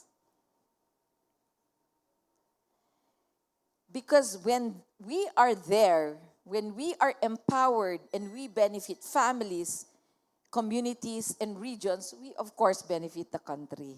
So here in Bicol, we already see this naman. Women drive tourism, government, di ba? Preserve culture and Bicol's rich heritage and bring stories like that of the Daragang Magayon and to life.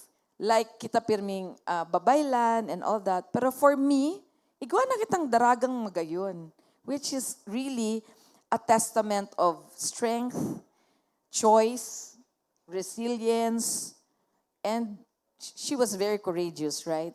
So her story is deeply woven into Bicol's cultural tapestry. And ang tawag ko duman, a Bicol novella of love and loss and the triumph of choice over adversity.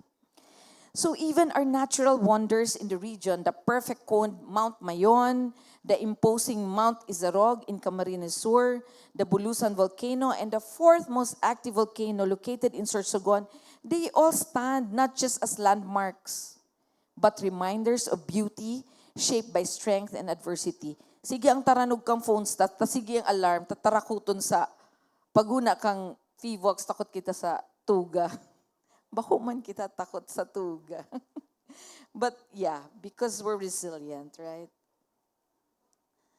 So in the UST, ini na po, matrabaho man akong diet, we support community transformation. That's really our call.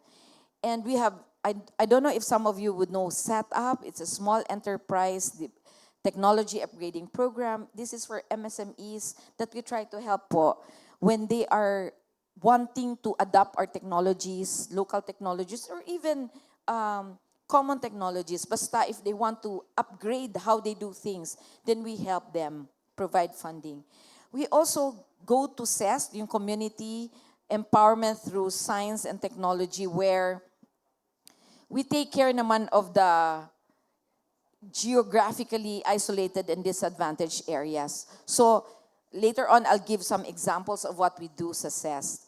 We also have iWomen or Innovations for Women, and we also have WHYs or Women Helping Women Innovating Social Enterprises. So we have so many related programs, as I've mentioned. But more than programs, we offer partnerships. That's why I'm also here. Because we believe development should never be imposed. It must be built with the people, not just for them. Na paghuna ta para sa inda. No? Sabi nga ni Congresswoman, we have to ask them what they need, not just build for them. That is why we bring technology-based solutions tailored to communities.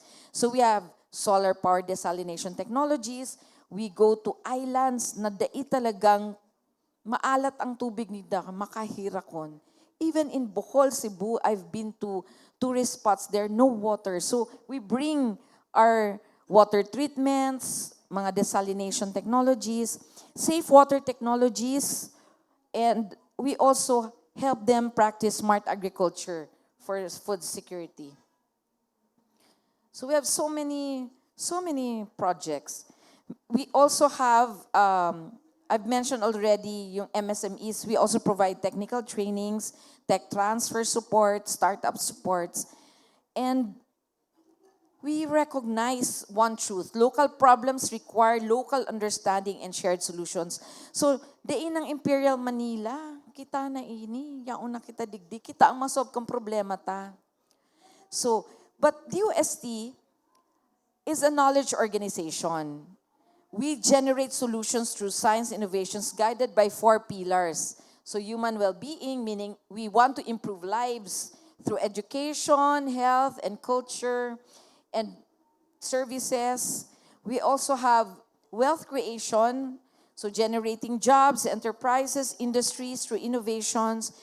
We also help in wealth protection. So ang FIVOX Pag-asa is under us. And we want to safeguard people, properties, communities through environmental protection also and disaster risk reduction. Of course, climate adaptation. And last but not the least, which is always our problem, sustainability. Gabos sa pag-i-initiate ang ngunyan, data may isiyan kung it will last until when? Until the next administration kaya? I don't think so. So we have to ensure long-term growth through green and smart solutions, such as nga I've mentioned, smart agriculture, smart and sustainable communities, energy security, and other technologies. So if you have goals related to this, let's work together po. Because this is our framework by which we operate in DOST. Because these pillars are not just abstract ideas. They should be heartfelt, felt in the rural communities. Kaya po, we have to see them in real lives. Ang battle cry po, mingunyan sa DOST is agham na ramdam. Pag di maramdaman ang agham we're not relevant at all. So we have programs like iHub or Innovation Hubs. Ikaw akong slide ka iyan. Sayang, I don't think I have, but yeah. Those are very important programs for us. These are just spaces actually. Anyway, I'll discuss this later on. So may iHub kami, igwa kaming Knowledge, Innovation, Science, and Technology Parks or EGZone program where we want to make sure that research meets industry. So kamo, kung ang mga research nindo nasa publication lang or gathering dust in the library, then you're just halfway there. It has to meet the industry where they can put money into it and make it benefit the community. We also have Smart and Sustainable Communities program where we want communities to be smarter and more resilient. And then I'm also in charge of the Research and Development Results Utilization program where so research outputs can become solutions. So we fund projects, research projects to make them really real-world solutions. So all of these are part of we call an innovation system. Dapat dugtong-dugtong, end-to-end, so that whatever we do academically, mahiling tang pigagamit kang tao. So I have, for example, offers an ideation and pre-incubation space for students, researchers, MSMEs, even out-of-school youth, or even yung mga overseas Filipino workers na dain na silang work, and aspiring entrepreneurs, those who are graduating here with very good ideas. You can go to your iHubs and it's a space where we can help you turn your ideas into something very concrete. So right now we have 84 iHubs nationwide, including several here in Bicol. So I would like you to visit some of the iHubs right now here. Albay iHub nasa Regional Government Center site in Legazpi City. In Camarines Norte, we have also iHub Norte, Sur, Catanduanes, Masbate, Sorsogon. Dai pang Bicol University. Joke lang. So I'm challenging you. Sana next time when I come back, we also have our own. So, yung KISS program naman is that if you're familiar with PEZA system, ang PEZA, they encourage industries to enter PEZA zones where they have a lot of benefits, mga tax, like they're not naman allowed to push so much taxes to these coming in industries para they can thrive. So what we did was at DOST, we tried to connect with the government and the academe and even industry so that we can put kids enjoying the same benefits of a PEZA zone in the universities, in the local government unit, kung sa local government unit, no? So just making sure that your research does not end just in a thesis or a publication. Should be a product, a business, a solution that change lives. So currently, there are 2 universities proclaimed as KISS ecozones, Batangas State University, De La Salle University in Laguna. And we're now working on another one, University of Perpetual Help, and Mariano Marcos University. So, bako man nga ni mga known ang ibadigdi, BU, you're known already. In fact, my husband who works in a technopark would come here very often to recruit engineers because you have one of the best training for engineers. So I challenge you, BU, to explore the possibility of establishing either a iHub or a KISS park in your area. So next project namin is, this one as much as I can, no, you can contact me if I'm available, because if you're interested on how to become a smart and sustainable community, then this is also a pathway for us, because we know that climate change is transforming the world as we know it. So with SSCP, we use science, data, and innovation to create communities na medyo can adapt to this AI, to this technology. So about sa governance, sa munisipyo, we can provide applications that can help them compute or process easily yung mga clients ninda. So, and because BU is there, pwede naman ang BU to be part of that initiative. So today we have 128 partners, LGUs across the country, because yun nga, we are left behind. Honestly, I came from Vietnam. We are left behind. Mga kaklase ko nga ning mga Vietnamese din na kataramki English, ngunyan, they are raking money out of tourism. And tourism lang, nabako man talaga, mas magagayon pa sa mga lugar ta, mas magayon pa si Mount Mayon. And yet they're able to cash out from whatever they have. So, it's time, I think, for you to get on board and prepare our communities to redefine itself and increase the level of resilience and to be more productive. So, abakata nga ni, daina. So, abakata, kang sadit ako, pag minagaagi ako from Tabaco to Legazpi, di kumailing ang mga harong, gabus abaka naka-lined up. But what happened to that? Diit nagagadan. So that's why we're doing R&D also on abaka. Kaya lang, minsan buwis-buway, tapag may nakakagigibo kami, like, igwa kaming, ang abaka nagadan because of the bunchy top virus. And we were able to come up with a hybrid na 90% abaca, 10% banana. And it's bunchy top free. Pero dahil may ma-push because the industry, kaput siya ki mga negosyante na cannot allow another hybrid that could thrive. So anyway, it's very political. Nagbubuwis-buhay ang mga nagpo-promote sa muya kayan, lalo na sa Catanduanes. But, we have the answers to our problems. We don't allow ourselves lang to be brave enough to push for what we really know, what we can create. So I sincerely hope that the BU research community sees this as a window of opportunity, wide enough to take more than a curious or quick peek. Or we just listen now and then forget tomorrow. Sana, after this event, we think more for our Bicol. Ano ang pwede tang magibo? So to the Bicol University, I say this to you. You are in a very powerful position. You are known actually. And you have become a hub of innovation. You have become a center of inclusive development. And sabi nga ni Congressman Crisel, we can be bridges, not just about knowledge, but knowledge and creating impact. So as we advocate today for gender equality, let us always remember, this is not about replacing one group with another. It is about creating space for all voices to thrive.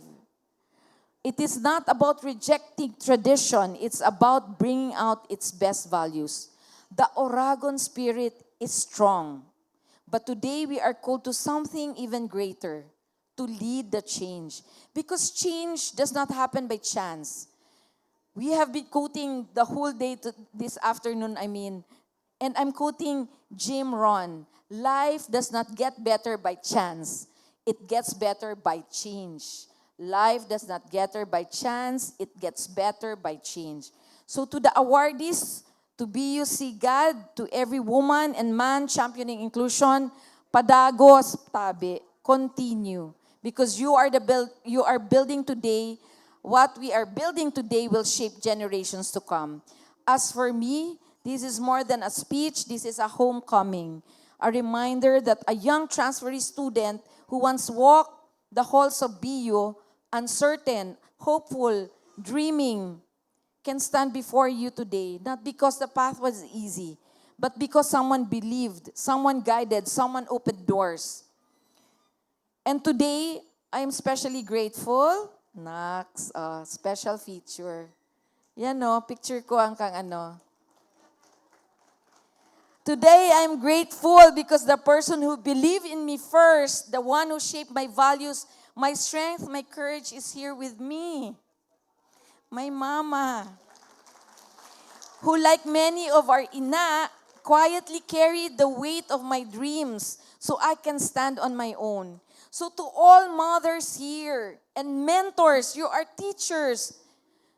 To all mothers and mentors and teachers who can raise, sabi nga ni Ma'am, grace, guide, and believe in us before we believe in ourselves.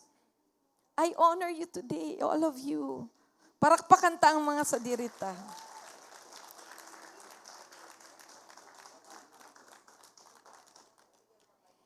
Because in the end, change does not begin in institutions. It begins with people, us, in families, in mentors, in quiet sacrifices that no one else sees. And now it's our turn to believe in others, to turn open doors for them, to create those opportunities for them. Iyon lang po. Diyos mabalos. Congratulations to all awardees. Sa Indugabos, Padagos, mabuhay ka mo.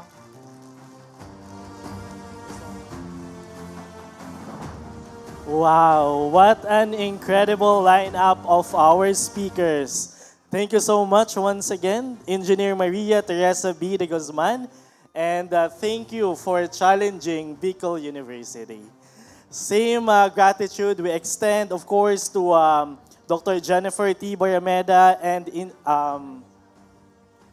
Dr. Jennifer T. Barameda and Honorable Shelo Crisel Bursilagman. Thank you so much po.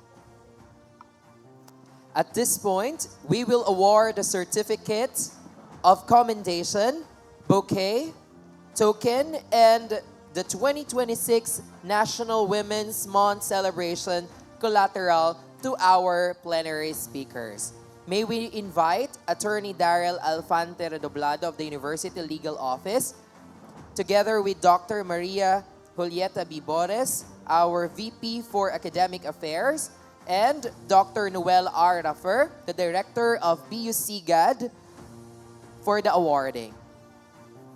To read the citation, Bicol University Center for Gender and Development, Legazpi City, Albay, awards this certificate of commendation to Dr. Jennifer T. Barameda in special and sincere recognition of her role as plenary speaker on #SheSays2026, Bridging Change in Bicol University during the Magadion Awards 2025 and the 2026 National Women's Month closing ceremony. On March 27, 2026 at the La Piazza Hotel and Convention Center, Legazpi City, Philippines. Given this 27th day of March 2026 at the La Piazza Hotel and Convention Center, Legazpi City, Philippines. Signed, Noel R. Raffer, Director of the Center for Gender and Development, and Dr. Babyboy Benjamin D. Nebres III, SUC President 4. Once again, thank you very much.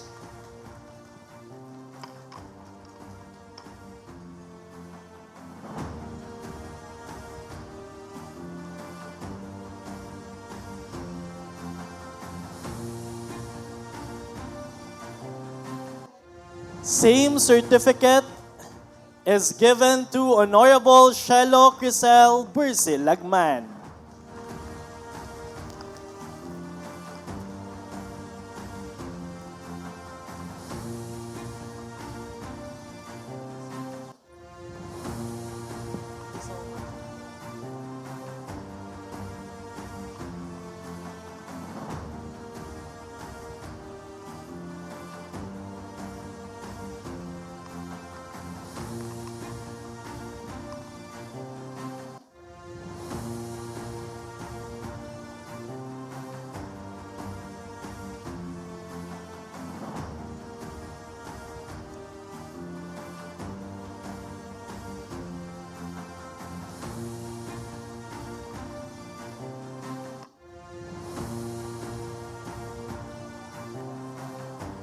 Same certificate is given to Engineer Maria Teresa B. de Guzman.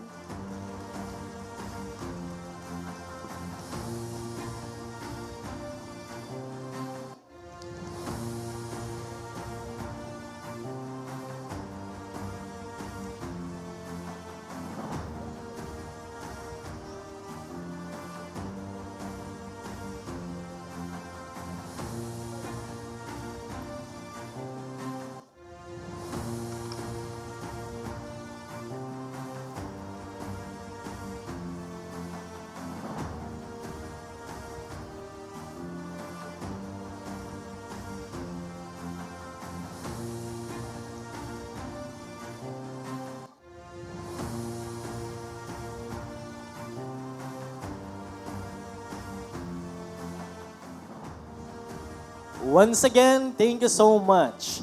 Thank you also, of course, to our VPAA, Dr. Maria Julieta B. Borges, Dr. Noel Raffer, and Attorney Redoblado.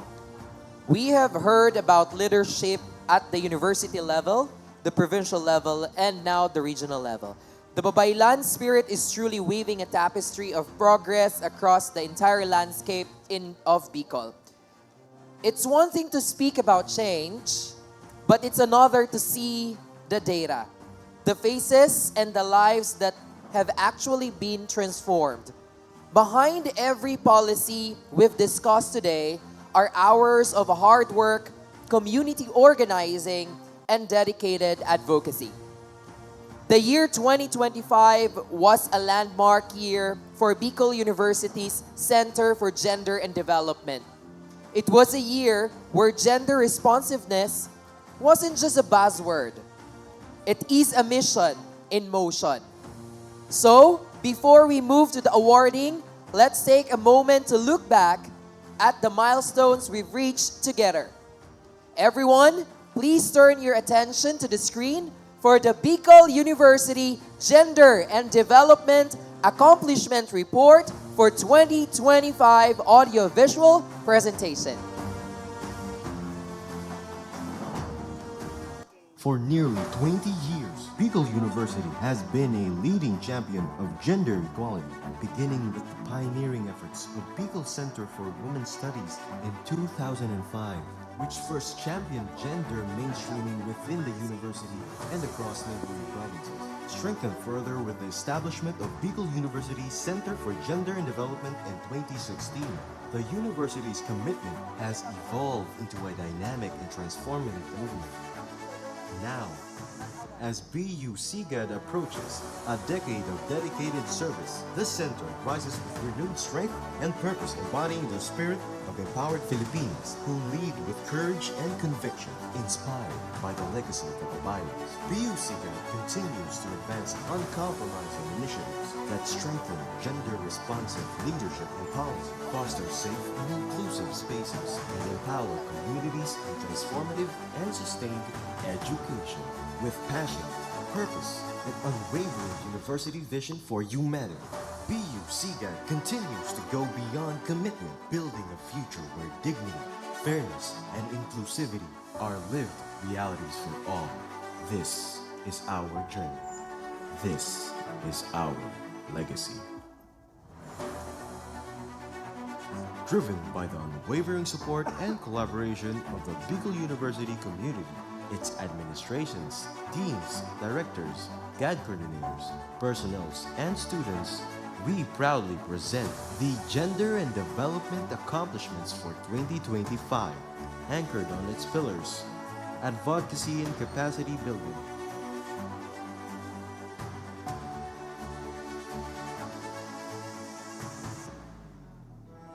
gender-responsive research,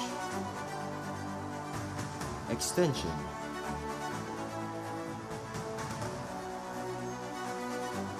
and inclusive spaces.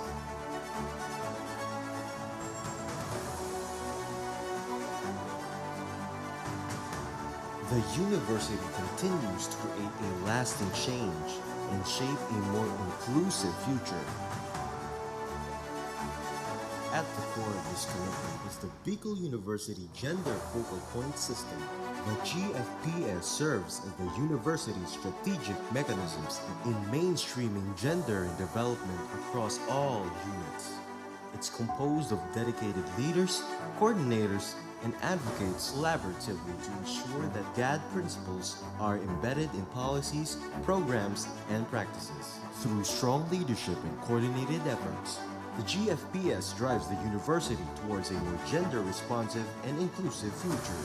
A network of leaders, advocates, and change makers working as one, ensuring that every policy speaks inclusion, every program reflects diversity, and every space is safe.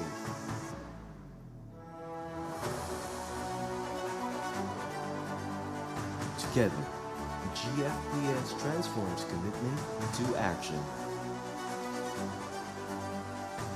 In full compliance with the Republic Act 9710, the Magna Carta of Women, the university ensures that at least 5% of the total agency's budget is dedicated to programs, activities, and projects that promote gender equality and women's empowerment. For the year 2025, Bicol University has ensured that the funds are not only disbursed, but effectively utilized to support initiatives ranging from capacity building workshops, gender sensitivity trainings, research and advocacy programs, to infrastructures improvements that improve safe and inclusive spaces for all. Each peso spent is tracked meticulously, reflecting accountability and transparency, in line with the Commission of Audit Guidelines and the Joint Memorandum Circular, which mandated the report on GAT accomplishments and budget utilizations.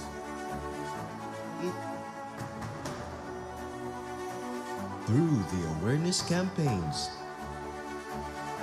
policy advocacy, safe space dialogues, and stakeholders partnerships, we ignited conversations that challenge harmful norms and promote culture of respect, safety, and accountability.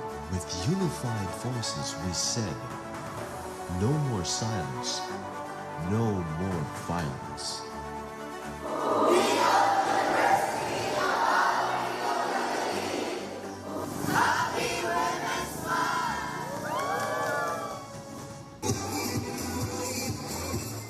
At the center of transformation are students through gender sensitivity orientation for first years, gender sensitivity orientation for fourth years, and the launch of the Student Alliance for Gender Equality.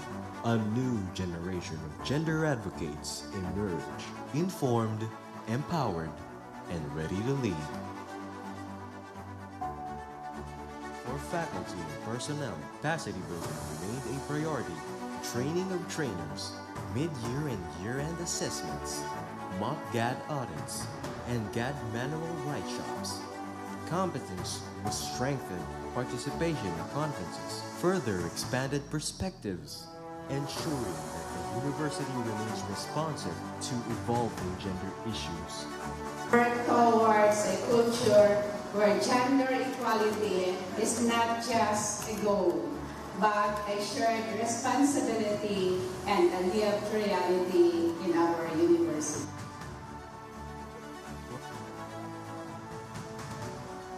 Inside the classroom, transformation takes shape through the integration of gender and development in the syllabus and curriculum enhancement sessions. Faculty were guided in integrating gender perspectives into instructions. These efforts ensure that learning spaces are not only informative, but inclusive and transformative.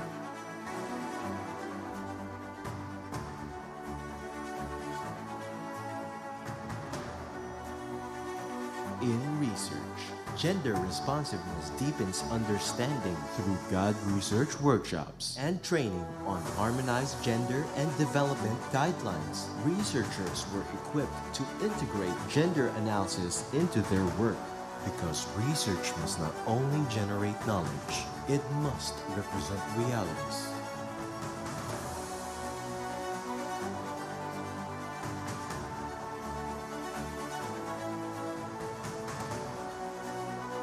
Beyond the university, in communities across the region, Bicol University continues to make a difference through extension initiatives and outreach engagements of the Center for Gender and Development. Gender-responsive programs reach those who need them the most.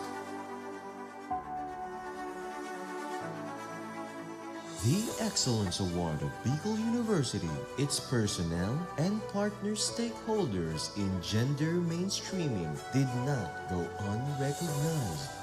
Through the Magajon Awards, Bicol University honored outstanding GAD champions, from coordinators to researchers and extensionists, whose efforts to continue to shape a more inclusive institution. Not just as recognition, but as inspiration for continued commitment. Beyond the university, BU's excellence has earned national and regional recognition. In 2025, Bicol University was awarded as Oragon GAD Champion by the Department of Labor and Employment Region Office 5 for its unwavering support and commitment to gender equality in the institution. Bicol University has also been awarded as Alagad Nin Dawani in 2025 by the Regional Gender and Development Council Bicol for its leadership, innovation, and impact in advancing gender equality. And lastly, as one of the top performing agencies in GAD budget by the Philippine Commission on Women, ranking 8th among NGAs and 6th among SUCs for GAD budget allocation. Beyond these accolades, Bicol University will continue to lead, inspire, and set standards for gender-responsive excellence. This is Bicol University's journey, a journey of leadership, of advocacy, of transformation. And as we move forward, we carry with us a shared purpose to build places where everyone is seen, to create systems where everyone is valued, and to shape a future where equality is not just envisioned, but experienced by all. For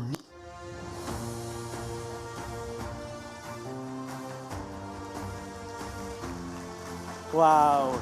Seeing those accomplishments on screen is a testament to what we can achieve when we lead with purpose. But leadership is not just about reports and figures. It is an energy, a movement, and a soul. And to truly understand the heart of this year's National Women's Month theme, Lead Like the Babaylans Filipinas, we must look to our roots. Today, to celebrate the National Women's Month and the World Theater Day, the Department of Performing Arts from the Bicol University College of Arts and Letters has prepared a performance that is deeply rooted in this ancestral power. It is a dance that reflects the indomitable strength and grace of the Filipino woman. Taking inspiration from the balanghay, the ancient vessel of our people, this performance envisions the babaylan not just a figure of the past, but as a navigator to the future. Watch as they set sail across the tides of history, breaking through waves of adversity to soar in true freedom.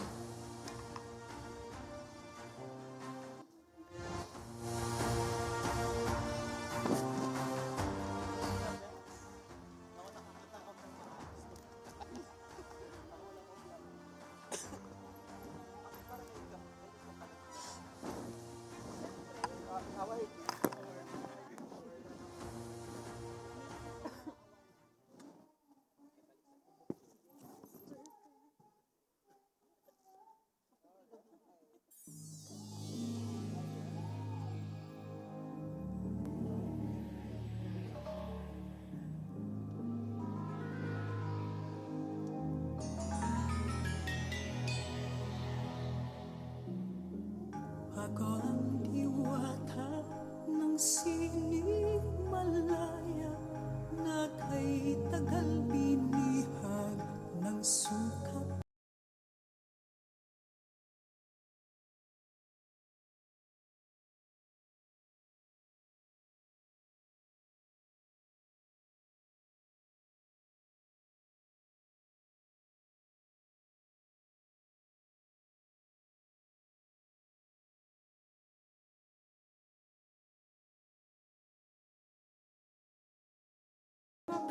Pigilan sa pagtuklas ng pintig ng sariling buhay.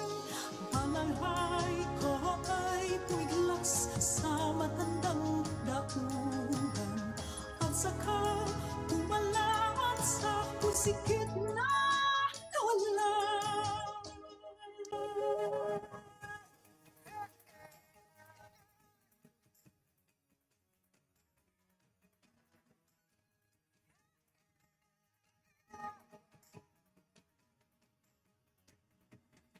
Taon ko ngayon ay nag-iisang naglayag, tinutupa ay araw at pag-aalinlangan.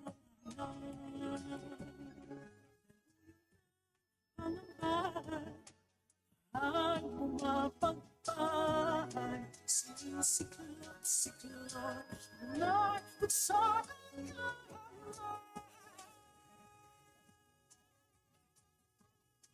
Ngunit ko ay puso at tiwala, pataway ay pag-asa.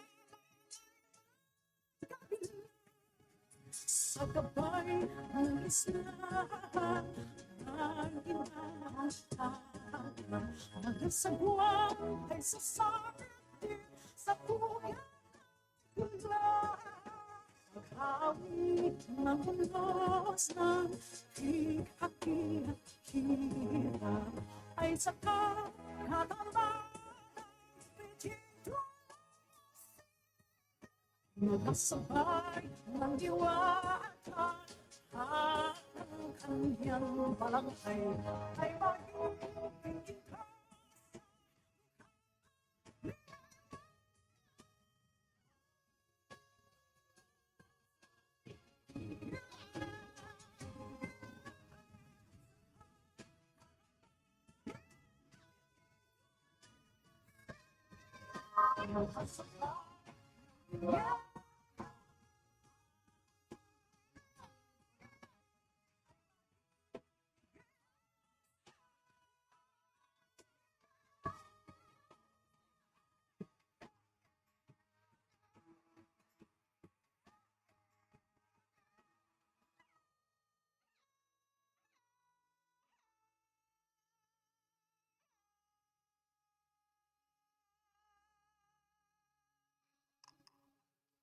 Thank you, the Department of Performing Arts, Theater of the Bicol University College of Arts and Letters. We would also like to acknowledge the presence of the supportive department chair of the department, Dr. Shirley N. Maloles. Ma'am. Now, we come to the heart of the afternoon, the 2025 Magadion Awards. This is where we recognize the champions of gender and development.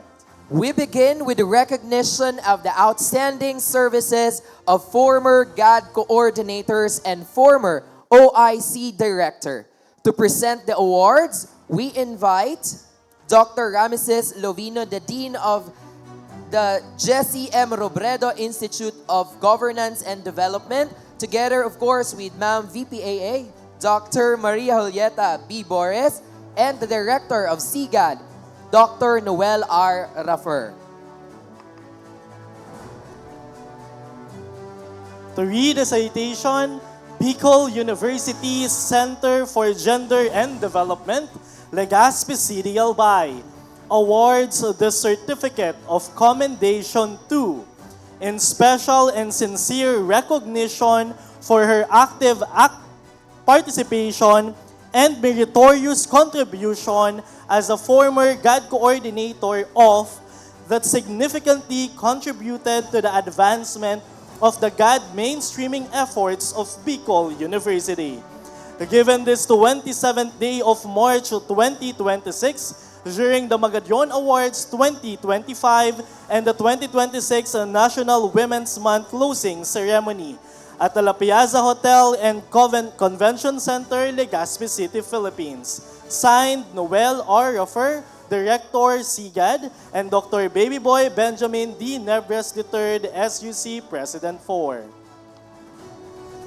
First, outstanding service as a former GAD coordinator is for Dr. K. Losabia of the Bicol University Jesse M. Robredo Institute of Good Governance, Open University and Graduate School, to be received by Dr. Rameses Lovino, the Dean of the BU JRID. Next is Dr. Alicia Asaytuno from the College of Arts and Letters, to be received by Dr. Shirley N. Maloles.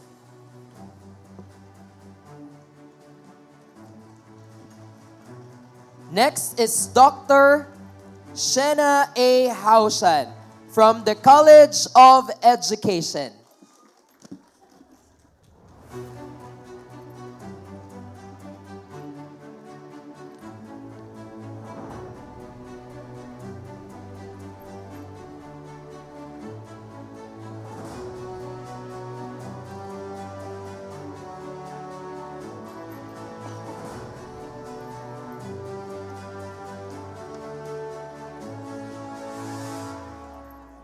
Mr. Albert Balase, Bicol University, Tabaco.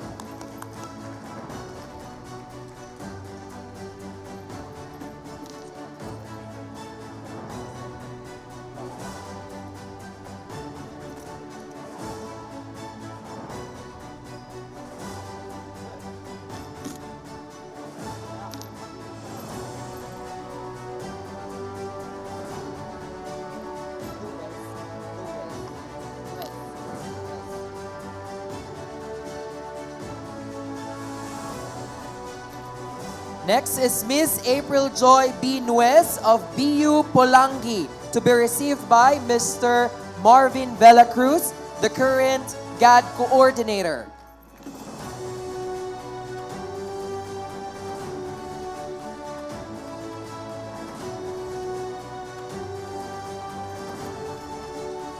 Next is Dr. Mark Gildon Villa Abrilie of the College of Dental Medicine.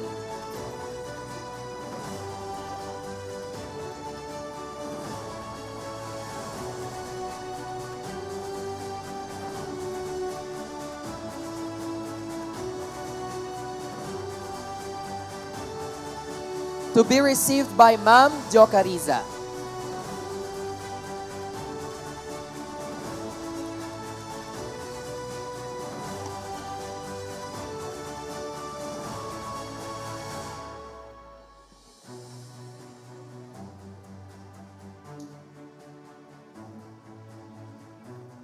Next is Dr. Ramon T. De Leon from the Open University.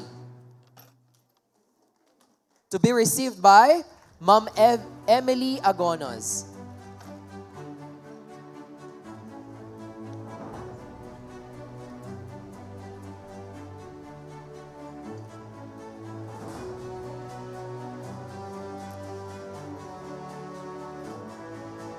And of course, a certificate of commendation is also awarded to Dr. Maria Victoria M. Monte as the 2025 Center for Gender and Development OIC Director.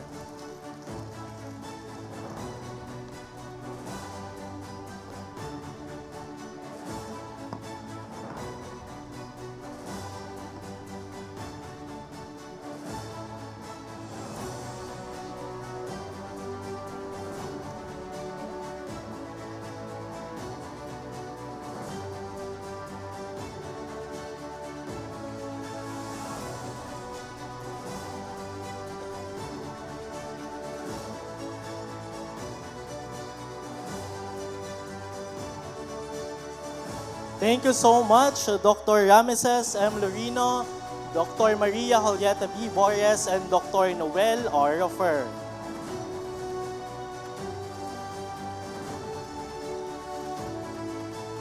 Next, we will proceed with the recognition of outstanding services of the current non-teaching GAD coordinator, to be awarded by Ms. Christine Belheca and Ms. Mara A. Caparas, Chief Administrative Officer of Bicol University. Let me read the citation. Bicol University Center for Gender and Development, Legazpi City, Albay, awards this certificate of commendation to, in special recognition of her exemplary participation and meritorious contributions as BU GAD Coordinator for 2025 that significantly contributed to the advancement of GAD mainstreaming efforts of Bicol University. Given the 27th day of March 2026 during the Magadion Awards 2025 and the National Women's Month closing ceremony at the La Piazza Hotel and Convention Center, Legazpi City, Philippines. Signed, the Director of CGAD, Noel R. Rafer, and the SUC President for Baby Boy Benjamin Nebres III. The certificate of commendation is hereby awarded to Dr. Maritoni A. Cañaveral, University Health Services.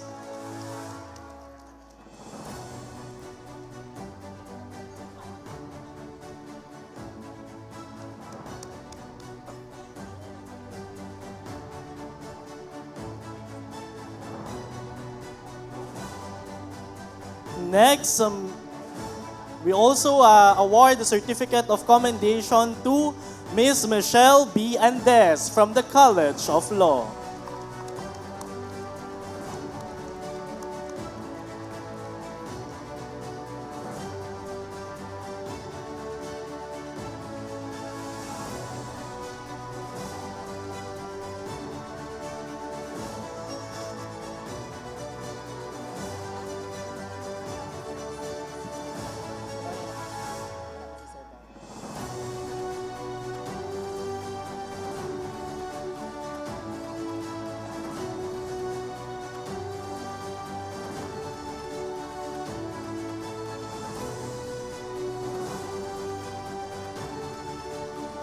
Thank you so much, Ma'am Belheca and Ma'am Caparas. Now, we will proceed to the recognition of outstanding services of the current teaching GAD coordinator, to be awarded by the Vice President for Academic Affairs, Dr. Maria Julieta B. Borges, and Professor Evangeline Honorado, International Relation Officer. Director.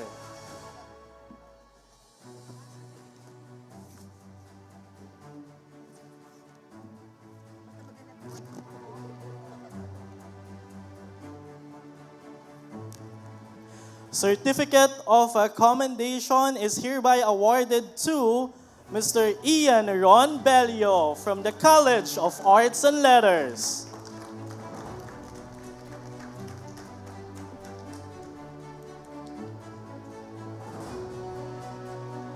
Same certificate is hereby awarded to Miss Analiza O. Pabelona from the College of Business and Economics Management.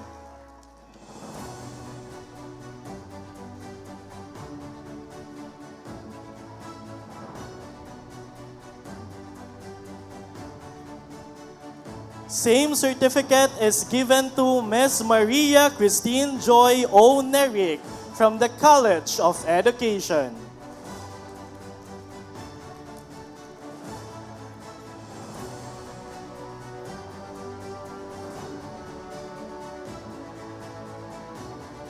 Same certificate is hereby awarded to Dr. Generosa Diocariza from the College of Dental Medicine.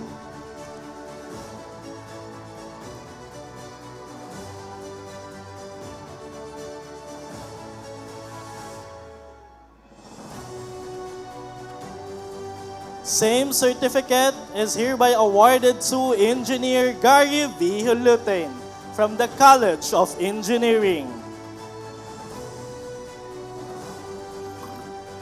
Same certificate is hereby awarded to Dr. Lizette T. Chuan from the College of Medicine.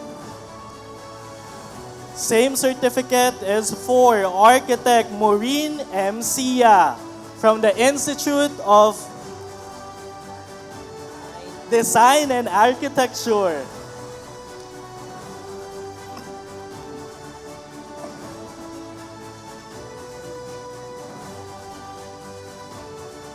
Same certificate is hereby awarded to Mr. Mark M. Gatos from the College of Social Sciences and Philosophy.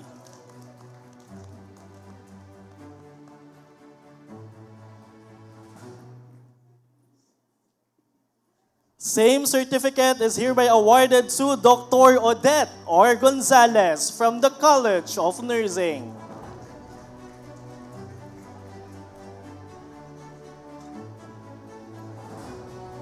Same certificate is given to Mr. Jason D. Balingbing from the Bicol University, Gubat.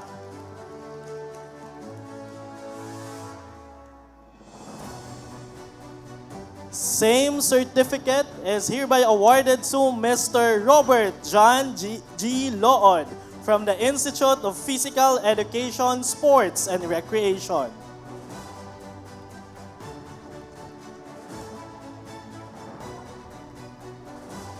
Same certificate is hereby awarded to Miss Cecilia Rosa L. Pacham from the BU Ginubatan.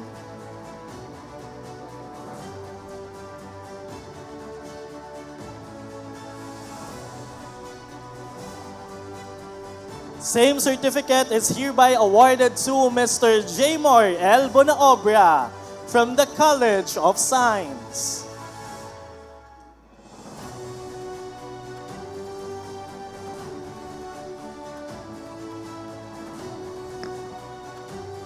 Same certificate is hereby awarded to Dr. Emily M. Agonos for the graduate school.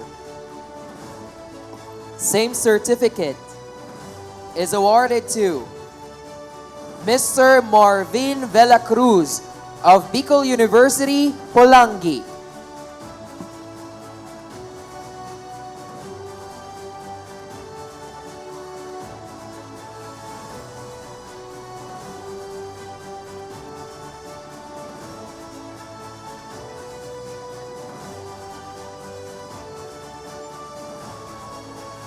Same certificate is awarded to Dr. Sarah Jane B. Labarda of Bicol University, Tabaco.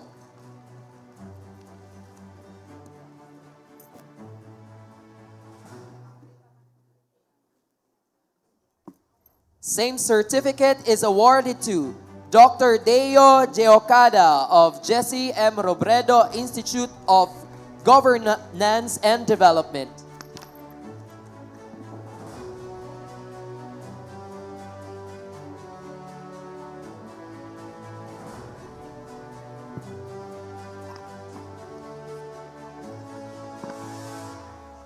Same certificate is hereby awarded to Miss Kimberly O. Pavilando from the Research Development and Extension. And same certificate is hereby awarded to Dr. Rosevida Villanueva from the Bicol University College, Industrial Technology.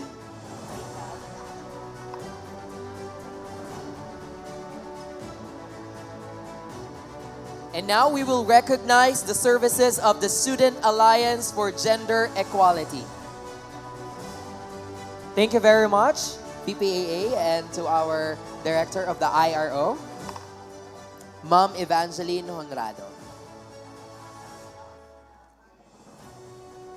To award the certificate to our outstanding sage, may we call on stage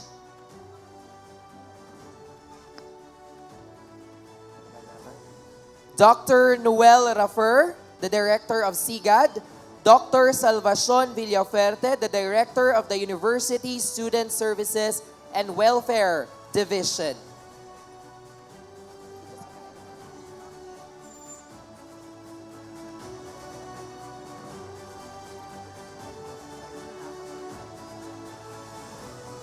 First, we have the Sage Gubat, together with their advisor, Professor Jason Balingbing.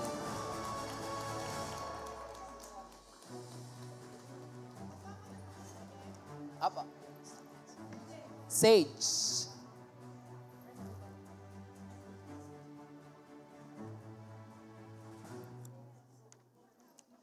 Next is Sage Ginubatan, together with their advisor, Miss Cecilia Rosa L. Patiam.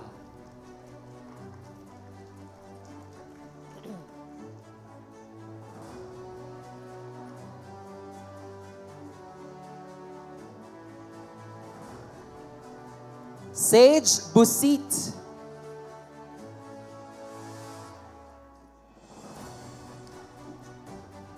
Together with Dr. Rosevida Y. Villanueva, the advisor.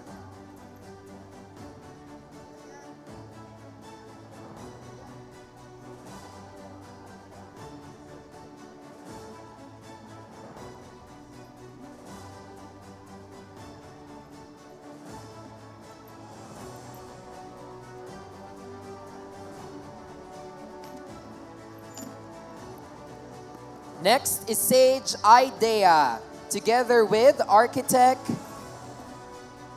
Maureen M. Sia.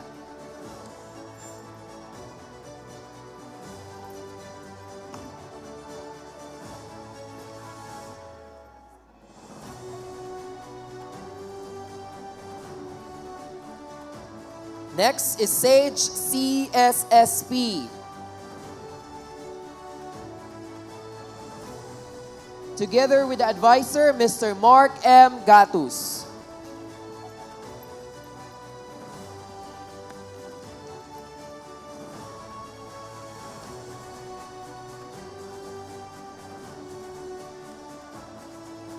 Next is Sage BUCE, together with Miss Maria Christine Joy O. Nerig, the advisor.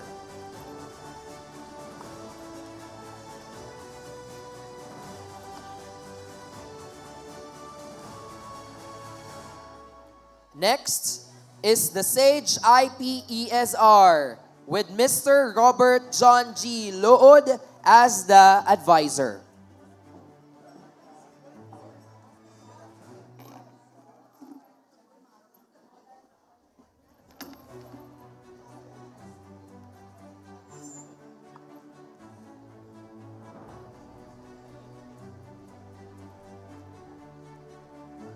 Next, we have the Sage Sibem,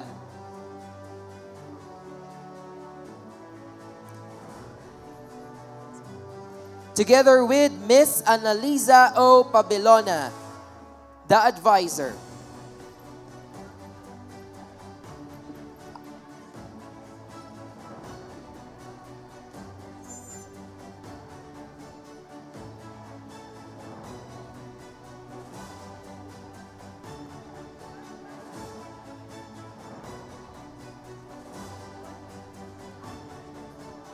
Next is Sage Polangi, together with Mr. Marvin Velacruz, the advisor.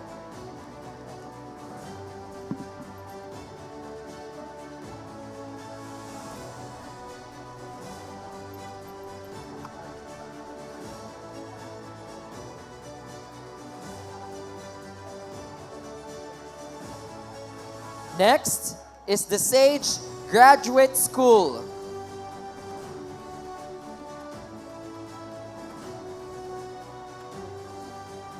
Together with Dr. Emily M. Agonos, the advisor.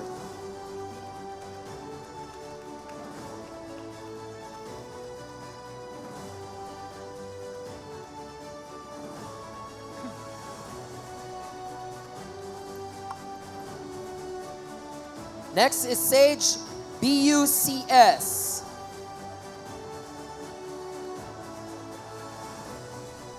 Together with Mr. Jamar L. Bonaobra, the advisor.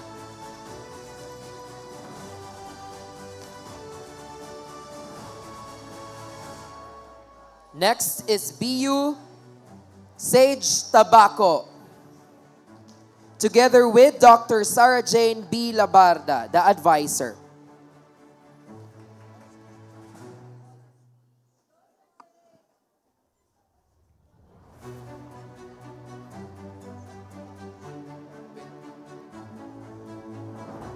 And we have the Sage of College of Dental Medicine, together with Dr. Generosa Diocariza.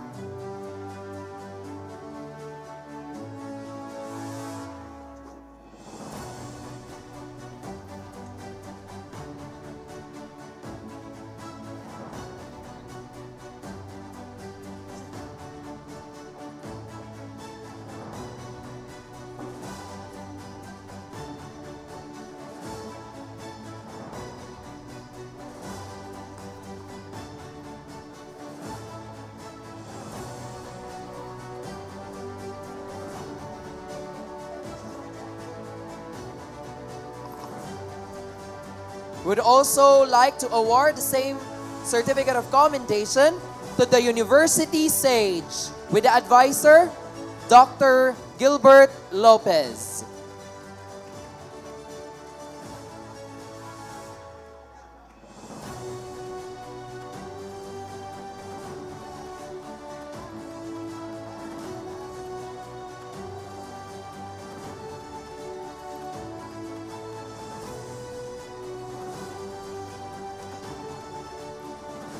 Thank you very much, Dr. Rafer and Dr. Villafuerte. Finally, the most anticipated awards of the afternoon, the Magallaon Awards 2025. Outstanding. Now for the first award, we have the Outstanding Student Alliance for Gender Equality, or SAGE. The criteria for judging are as follow. Alignment with God mandates and policies, 5 points. Quality and relevance of programs and activities. Leadership and organizational management. And partnerships and linkages.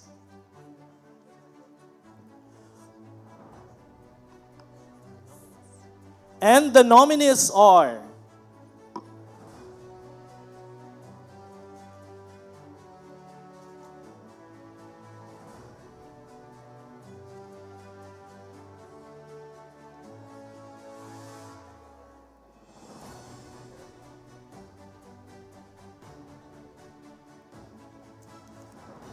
where equality is still a goal, not yet a reality, one organization rises to lead change, the Students' Alliance for Gender Equality. At Bicol University Gubat Campus, the Students' Alliance for Gender Equality, recognized as the first SAGE organization established in the university, stands as a student-led force committed to building a community where every voice is heard, Every identity is respected and every individual is empowered. Through dynamic initiatives, BUGC SAGE brings learning into action.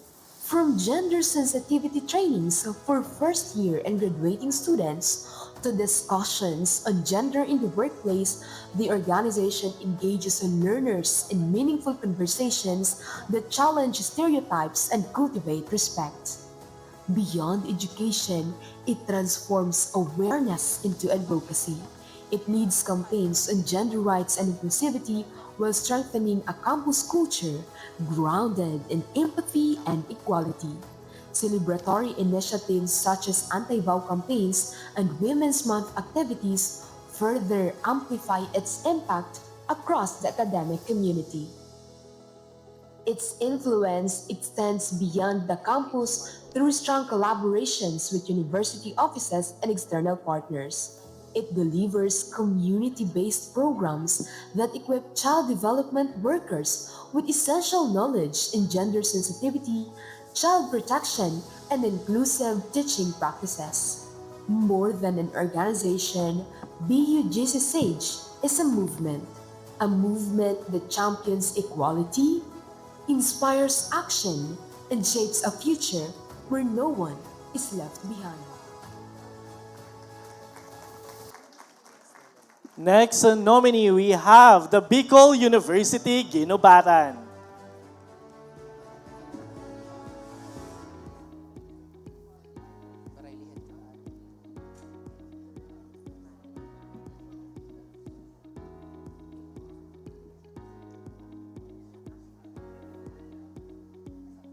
Change starts with awareness. It grows through action, and it thrives through collective voices.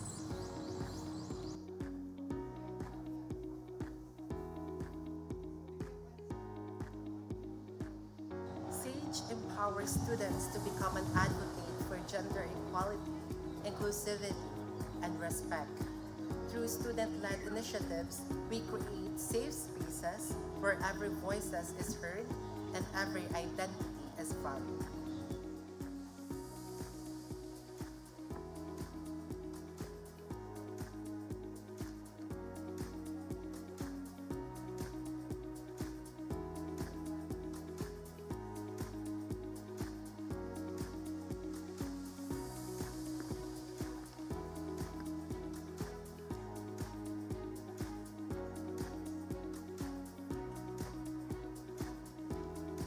The year 2025, SAGE BU Ginubatan organized meaningful programs that strengthen gender awareness in our community. From general assemblies, the third Agri-Festival Job Fair, gender sensitivity trainings, and Bausiman campaigns, to initiatives such as Advocates, HIV seminar testing and services, and Intersex Caravan. SAGE continues to lead programs that empower, educate, and inspire. This activity brought students, faculties, and in our community together promoting health, empowerment, and gender sensitivity. Beyond events, SAGE builds a culture of respect and equality. We inspire students to become advocates who challenge stereotypes, promote inclusion, and uplift one another.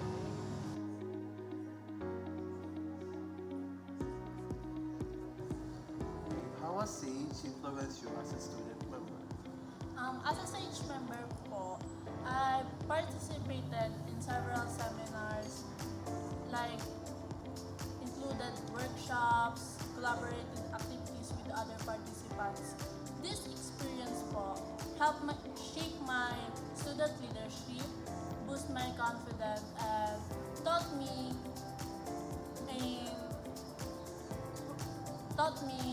the value of teamwork and the shared ideas po of other participants. Because of SAGE po, I became more responsible and be more open-minded and proactive student leader. The second question, why is gender equality important to you? Gender equality is important to me because it ensures that opportunities in engineering and in any field are based on ability, not outdated stereotypes. As a female engineering student, I've seen how equal treatment can open doors and inspire more innovative, inclusive, and effective solutions. So, what makes Sage Liu Ginabatan different? I think SAGE is different because this organization focuses more on individuality, identity, and also the humanity. This organization also different from other organizations because it makes me feel like I have a family within the campus where I can connect and share who are you. Students, we believe leadership starts with empathy and action. Together, we continue to champion gender equality not just in our campus but in the communities we serve.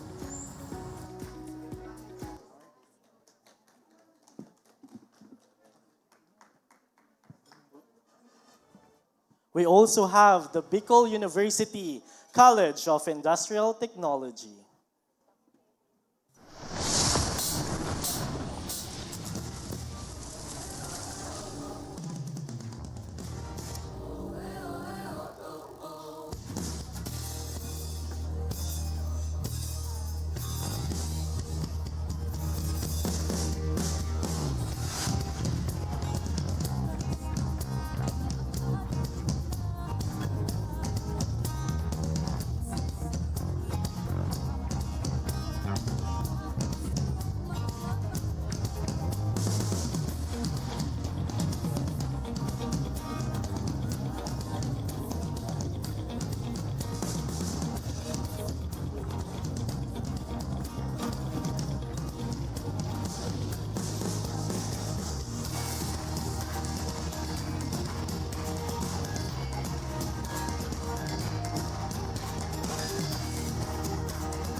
Through passion, collaboration, innovation, our student organization continues to champion gender equality and inclusivity in the university.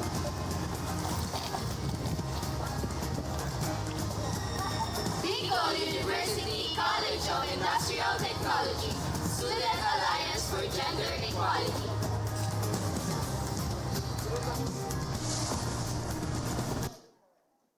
Wow, and those are our nominees for the Outstanding Student Alliance for Gender Equality.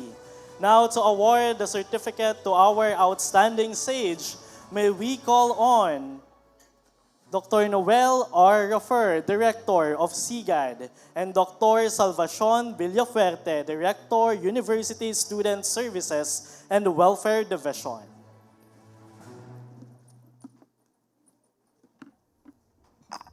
These awards are a surprise to our SAGE awardees. So we will be opening now the envelope containing the awardees. Third placer. For our third placer, we have the Sage, Sage Gubat. Of course, under the supervision of their advisor, Sir Jason Balingbing.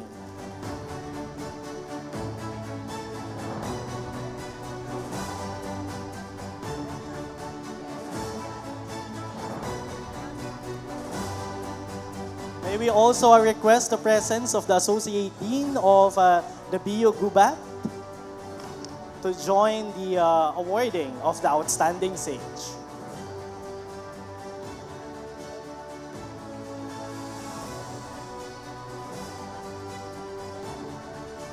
And who do you think is the second placer for the Outstanding Student Alliance of Gender Equality this year? The second placer goes to Sage Busit.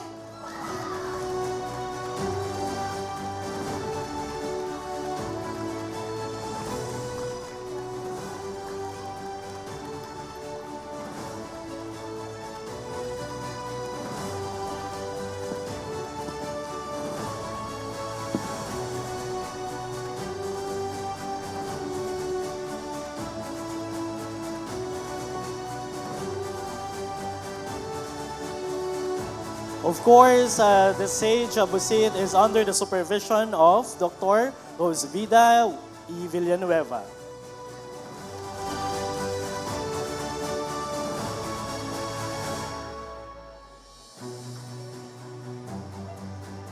And of course, the most outstanding sage goes to the Sage of Bicol University, Ginubatan. Under the supervision of the one and only Ma'am Cecilia Pacham. May we also invite the Associate Dean of the BU Ginubatan to join in the awarding of the Certificate of Commendation. The Sage Ginubatan will also receive a trophy coming from the Center for Gender and Development.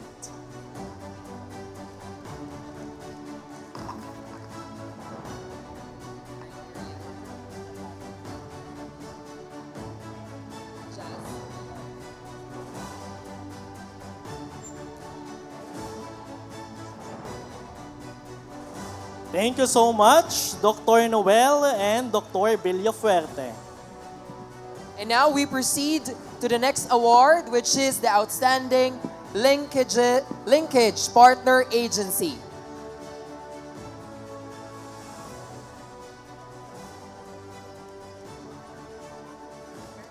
Here's the criteria for the Outstanding Linkage Partner Agency. Number of activities implemented with CGAD, budget allocation for CGAD activity, extent of engagement with diverse stakeholders, impact and sustainability of the network linkage activities, and innovation and effectiveness of collaborative efforts. To award a certificate to our Outstanding Linkage Partner Agency, may we call on stage Professor Maricel O. Ortonio, the Associate Dean of College of Nursing, and Dr. Maria Victoria M. Monte, former OIC Director of CGAD. Instead of Ma'am Ortonio, we will have Dr. Maria Delia Renieses, the Dean of the College of Nursing.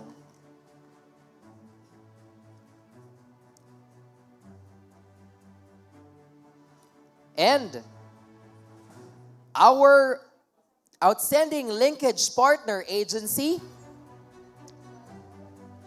we have the Provincial Government of Albay.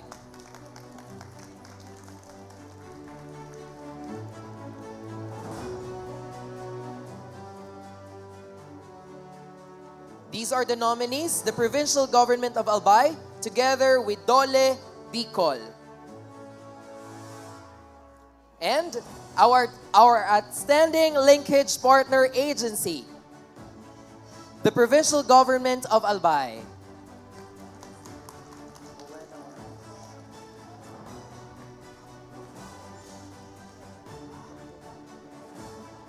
To receive is Dr. Rowena L. Ondiz, the Acting Department Head and Chairperson of the GAD Focal Point System Technical Working Group of the Provincial Government of Albay.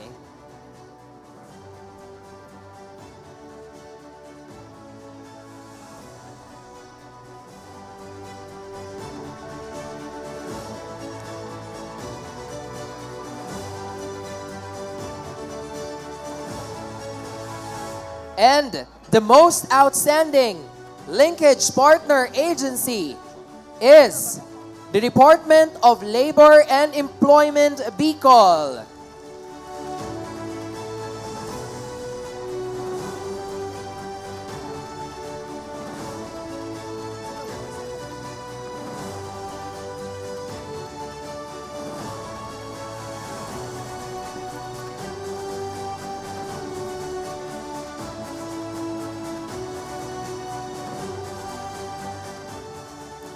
We would also like to ask for a short message from Dole Bicol.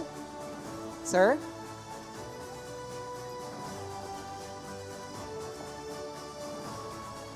On behalf of the Department of Labor and Employment, I would like to thank BU Sigad for this recognition. Rest assured that DOLE is committed to continue its partnership with Bicol University. Sigad, sabi ko nga we have a lot of things to do and we have a lot of funds to disburse, especially to empower women, and BU Sigad is one of our conduit to make this happen. So, thank you once again and mabuhay po tayong lahat.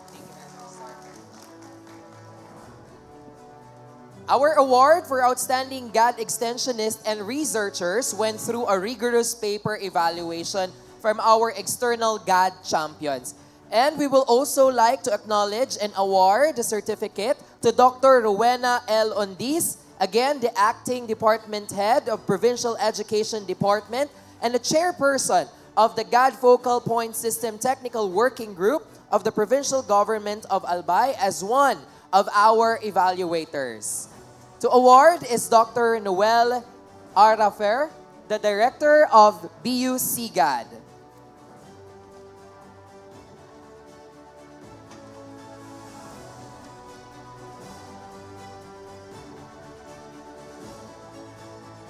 Our second evaluator is a Doctor of Philosophy major in Educational Foundations. She has been working at the Commission on Higher Education Regional Office 5 for the past 21 years. As the Education Supervisor too, in charge of Communication, Humanities, Social Sciences, and the Sciences. She is also the CHED Regional Office 5 Focal for the Gender and Development Quality Assurance Graduate Scholarships and has been as the head of the newly created Strategic Communication Unit. To date, this evaluator is a member of the National Technical Working Group of the Commission on Higher Education. Everyone, our evaluator number 2 is Dr. Jean Salalima Go.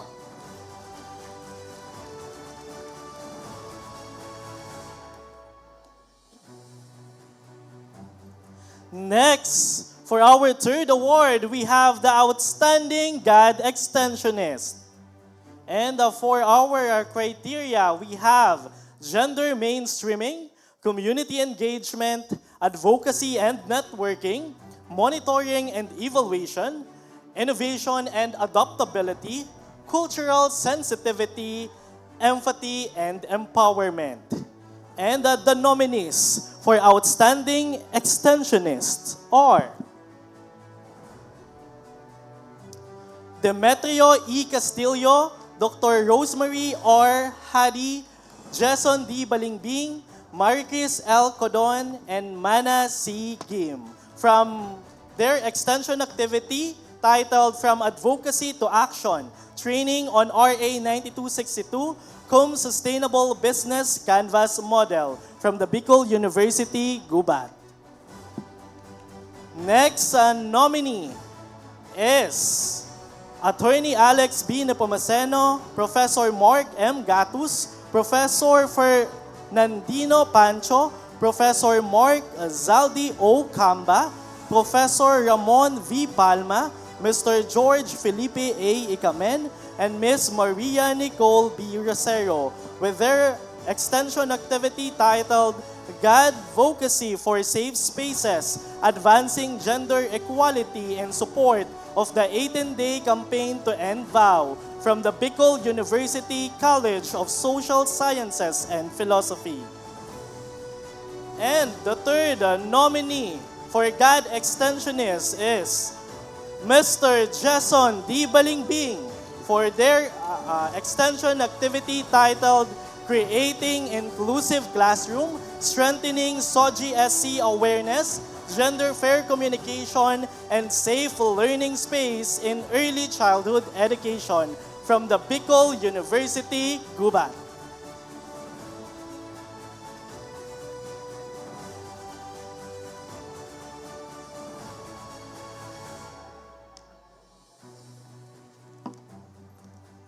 To award the Certificate of Outstanding GAD Extensionist, may we call on Professor Sheila B. Disuyo from Planning and Development Office and Dr. Roldan Cabiles from the Bicol University Graduate School.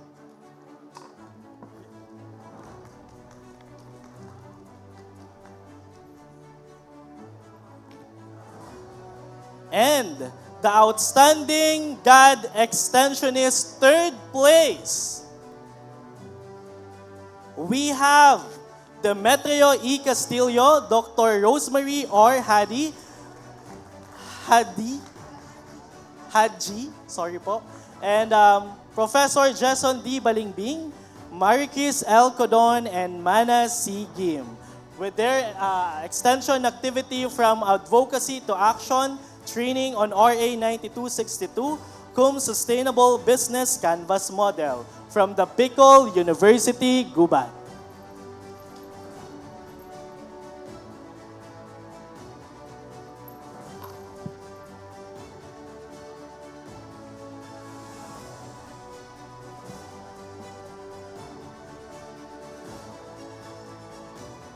Next, for the outstanding God Extensionist second place, we have Mr. Jason D. Balingbing with their extension activity creating inclusive classroom, strengthening SOGSC awareness, gender fair communication, and safe learning space in early childhood education. Once again from BU, Gubat.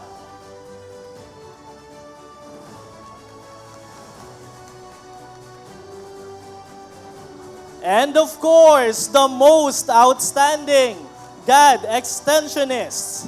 We have Attorney Alex B. Nopamaceno, Professor Mark M. Gatus, Professor Fernandino Pancho, Professor Mark Zaldi O. Camba, Professor Ramon V. Palma, Mr. George Felipe A. Icamin, and Ms. Maria Nicole B. Rosero, with their extension activity titled God Advocacy for Safe Spaces, Advancing Gender Equality and Support of the 18-day campaign to end VOW, from the Bicol University College of Social Sciences and Philosophy.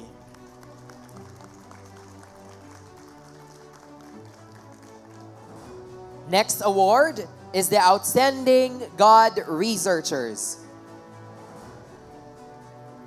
And the criteria for the Outstanding God Researchers: relevance to gender equality and women's empowerment, contribution to God mainstreaming and policy development, application of gender-responsive methodology, impact and practical application, and dissemination of research findings. The nominees for Outstanding God Researchers are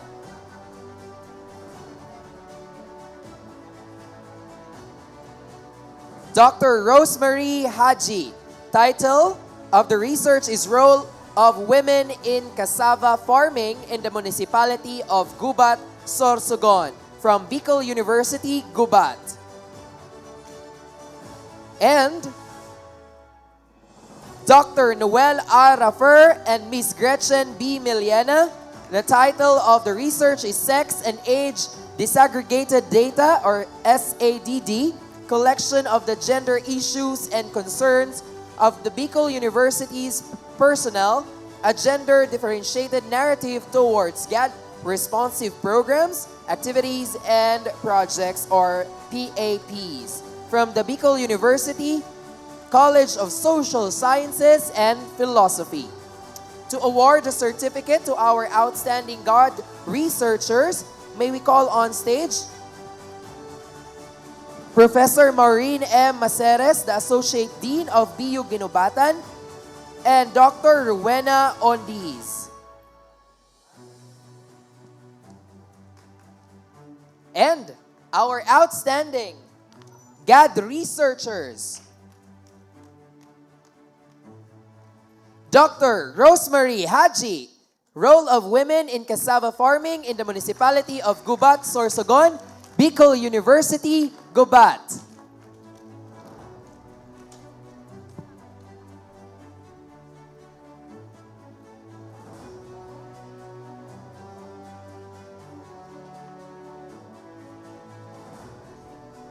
And the most outstanding GAD researchers. Of course, the research title is Sex and Age Desegregated Data, Collection of the Gender Issues and Concerns of the Bicol University's Personnel, a Gender Differentiated Narrative Towards GAD Responsive Programs, Activities, and Projects. The researchers are Dr. Noel R. Raffer and Ms. Gretchen B. Miliana of the Bicol University College of Social Sciences and Philosophy. They will also receive a trophy from the Center for Gender and Development.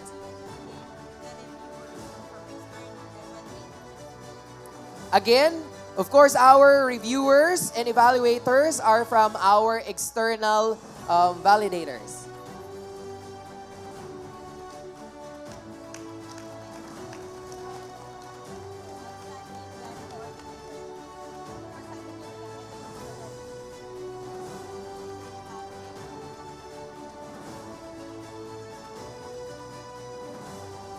Next award. The fifth award is the Outstanding GAD Coordinator. For the criteria, we have implementation of GAD activities as per GPB and approved plans, attendance to mandatory capacity building training, monitoring and supervision of GAD responsive spaces, production and distribution of IEC materials, and timeliness and completeness of reports and documentation. And for our nominees,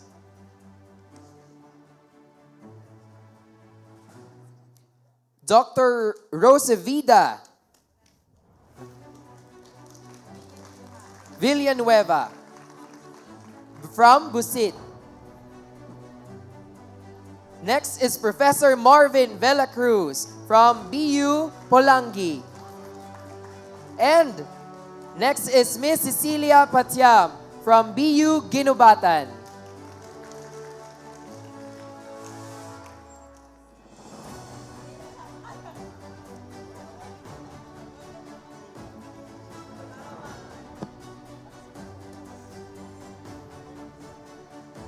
To present the award is Dr. Barameda and VPAA Dr. Boris. Outstanding GAD Coordinator, third placer, is from the College of Industrial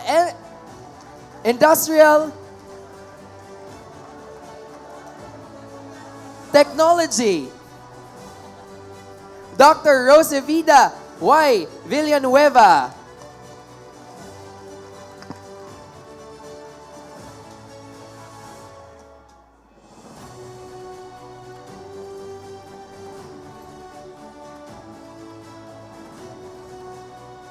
Second placer for Outstanding GAD Coordinator is from Bicol University, Polangi Campus, my dear partner, Mr. Marvin U. Velacruz.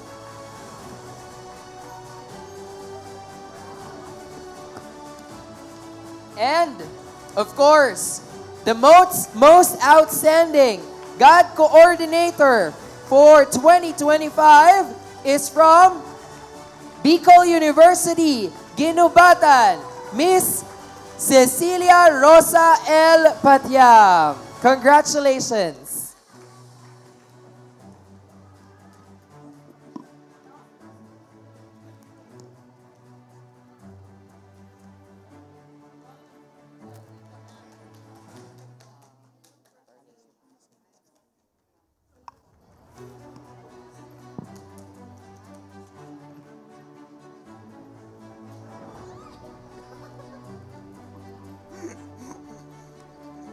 And now for our next award is Outstanding Gender Responsive College. The criteria, people, human resource and capacity development. This criterion assesses the effort to build capacity, develop human resources, and ensure active participation in gender mainstreaming processes across the college and unit. policy, the gender responsive policies and institutional commitment. This criterion evaluates the college unit's efforts in developing, implementing, and enforcing gender responsive policies, which demonstrate commitment to gender equality and empowerment. Next is enabling mechanisms, structural and financial resources. This criterion focuses on the mechanisms, systems, and resources available to support gender mainstreaming in the college or the unit, and programs, activities, and projects. This criterion evaluates the college or unit's development, implementation, and monitoring of gender-responsive programs, activities, and projects that support gender equality and empowerment. And the nominees for Outstanding Gender Responsive College.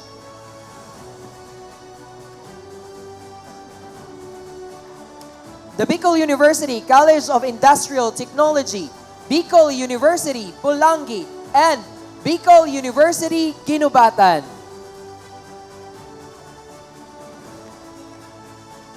To award the certificate,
Next nominee is the BU Ginubatan. Promoting inclusivity, advancing equality. This is the commitment of BU Ginubatan College in championing gender and development. Hello, ma'am. What are the key initiatives and programs implemented for the college? Okay, so with that, in coordination with SAGE, they conduct activities for VAUSI and Women's Month, and also they are active in advocating for equality through seminars, caravans, and joining in different activities conducted by the school to make sure that our community will be gender responsive and inclusive society. At BU Ginubatan, gender and development is not just a program, it is a shared responsibility. So question number 1, how do you integrate gender sensitivity and inclusivity in your teaching? And what impact has GAD initiatives had on students' attitudes and awareness? Okay, so when it comes to integrating gender sensitivity and inclusivity in the manner on how I teach in the class. So first and foremost, so it's included of course during the class orientation that everyone should use gender should be gender responsive and make use of gender inclusive terms, especially in addressing individuals in the classroom. And part also of the class introduction or orientation. So if you can still remember during our class, so we discussed important Republic Acts that will guide us on how we will make our classroom gender inclusive and a safe space for everyone. So students with that are aware that they should not use terms which are actually demeaning, especially to the other gender, and at the same time, ano pa ba? Yun nga. So you become more aware of what to do and not to do, especially in the classroom. Kung ano yung mga dapat at di dapat gawin. And yun nga, mas napopromote natin ang inclusivity. Na mas nagiging open tayo na may kanya-kanyang preferences ang mga tao. And hindi tayo, yun nga, nag-discriminate. So we promote gender equality, and yun nga, we make the classroom inclusive. And we empower everyone. Binabatan College actively collaborates with stakeholders, organizations, and student leaders to strengthen GAD advocacies. With the unwavering support of GOD and Sage BU Binabatan, initiatives continue to create meaningful impact. As we move forward, BU Binabatan College remains dedicated to fostering equality, empowering voices, and building a future where everyone is valued. Together, we champion gender and development.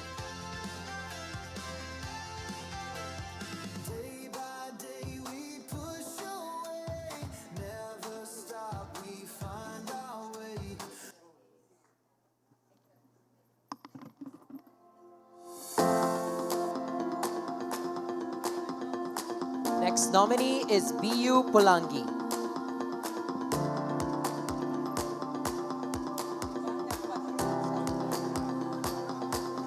Gender equality is not simply an advocacy.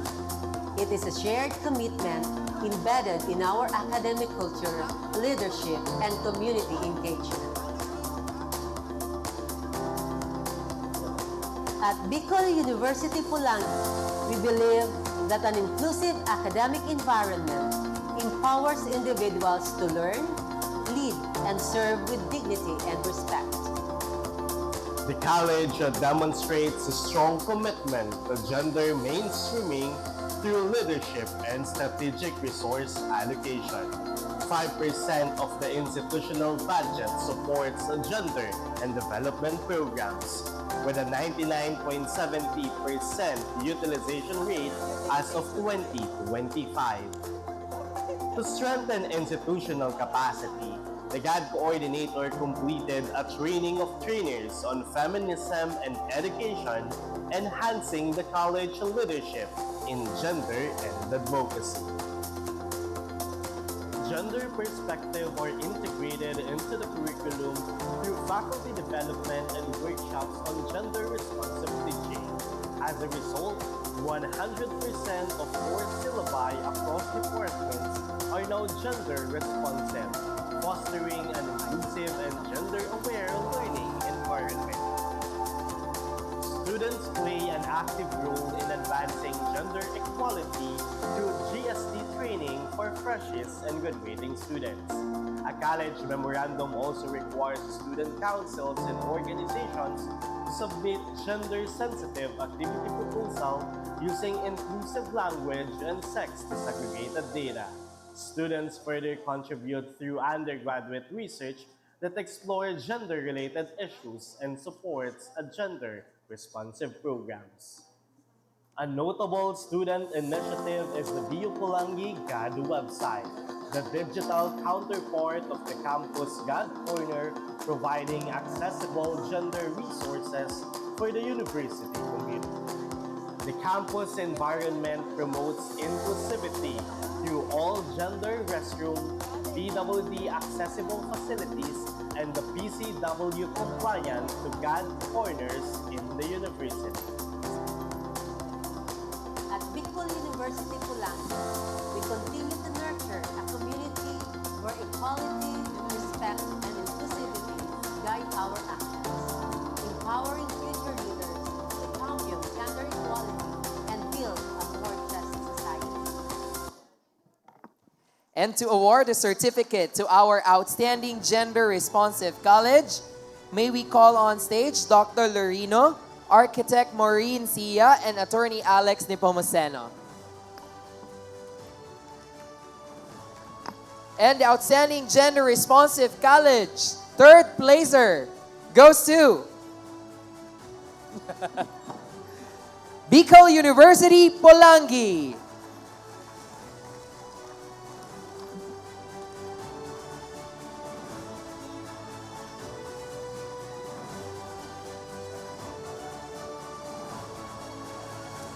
And the second placer for outstanding gender-responsive college goes to...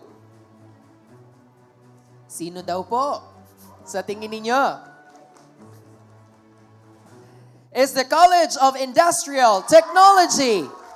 That means this year, most outstanding gender-responsive college is the Bicol University, Ginubatan.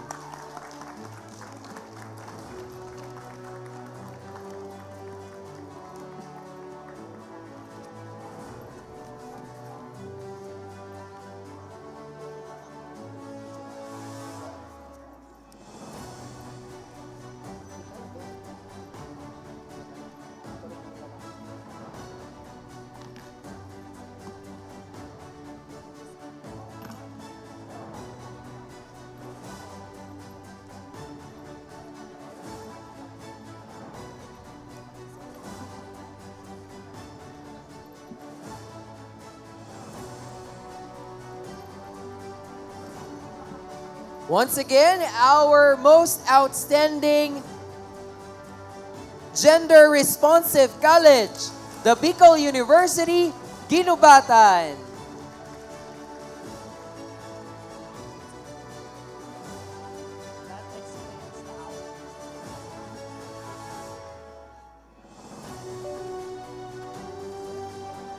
Congratulations. And thank you very much, Dr. Lorino, Architect Morencia, and Attorney Nepomuceno.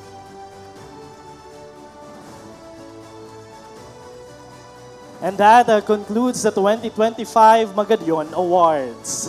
Now to officially close this ceremony and send us off with a final word of gratitude, please welcome the Vice President for Academic Affairs, Dr. Maria Julieta B. Borges.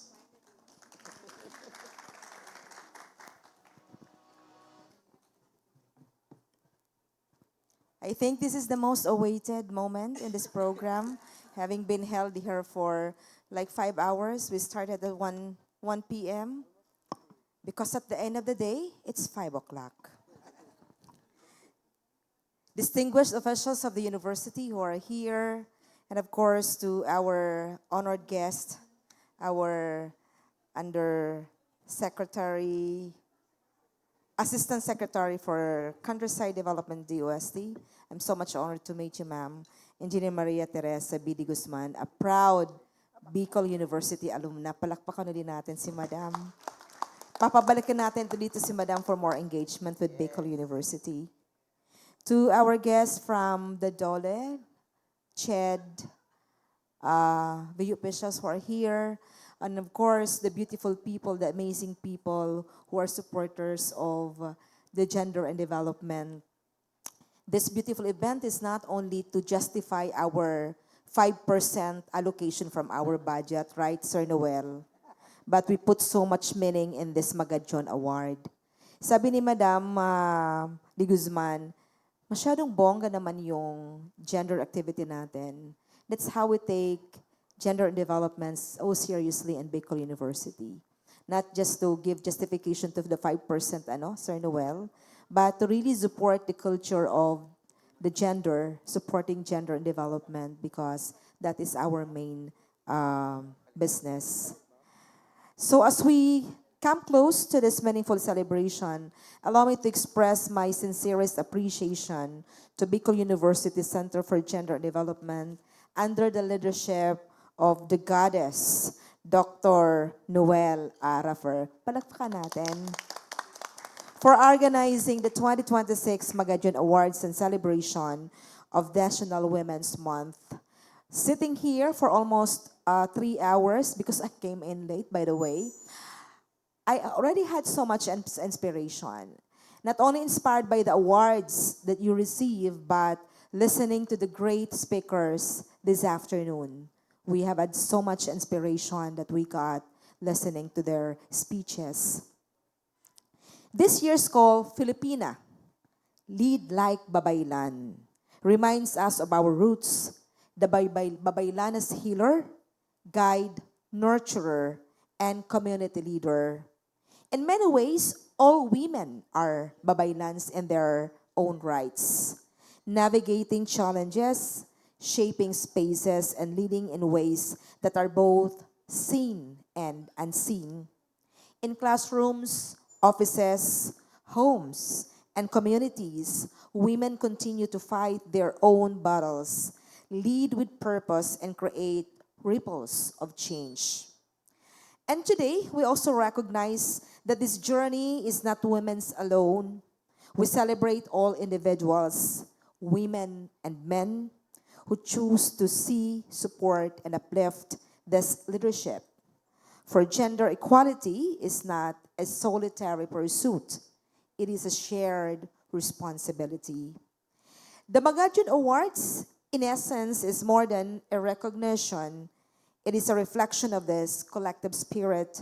It tells us that empowerment becomes most meaningful when it is lived, shared, and sustained. When it moves beyond programs and policies and becomes part of how we lead, how we decide, and how we treat one another. So as we close, allow me to leave a challenge for all of us, particularly to the organizers of the Magajon.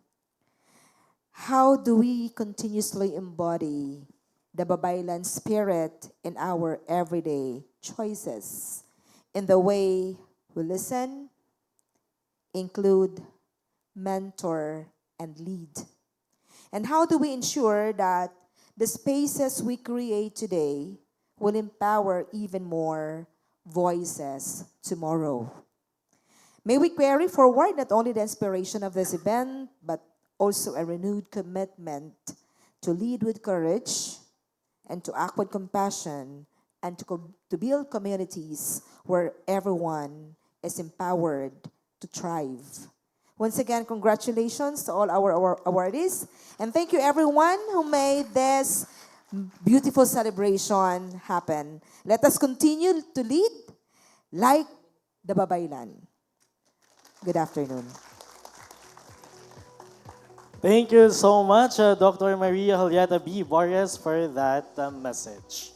Ladies and gentlemen, everyone, once again, I am Ian Ron Belio. And I am Marvin U. Vela Cruz. Lead like the Babaylans. Congratulations to all the winners and happy Women's Month to all. Dios mabalos.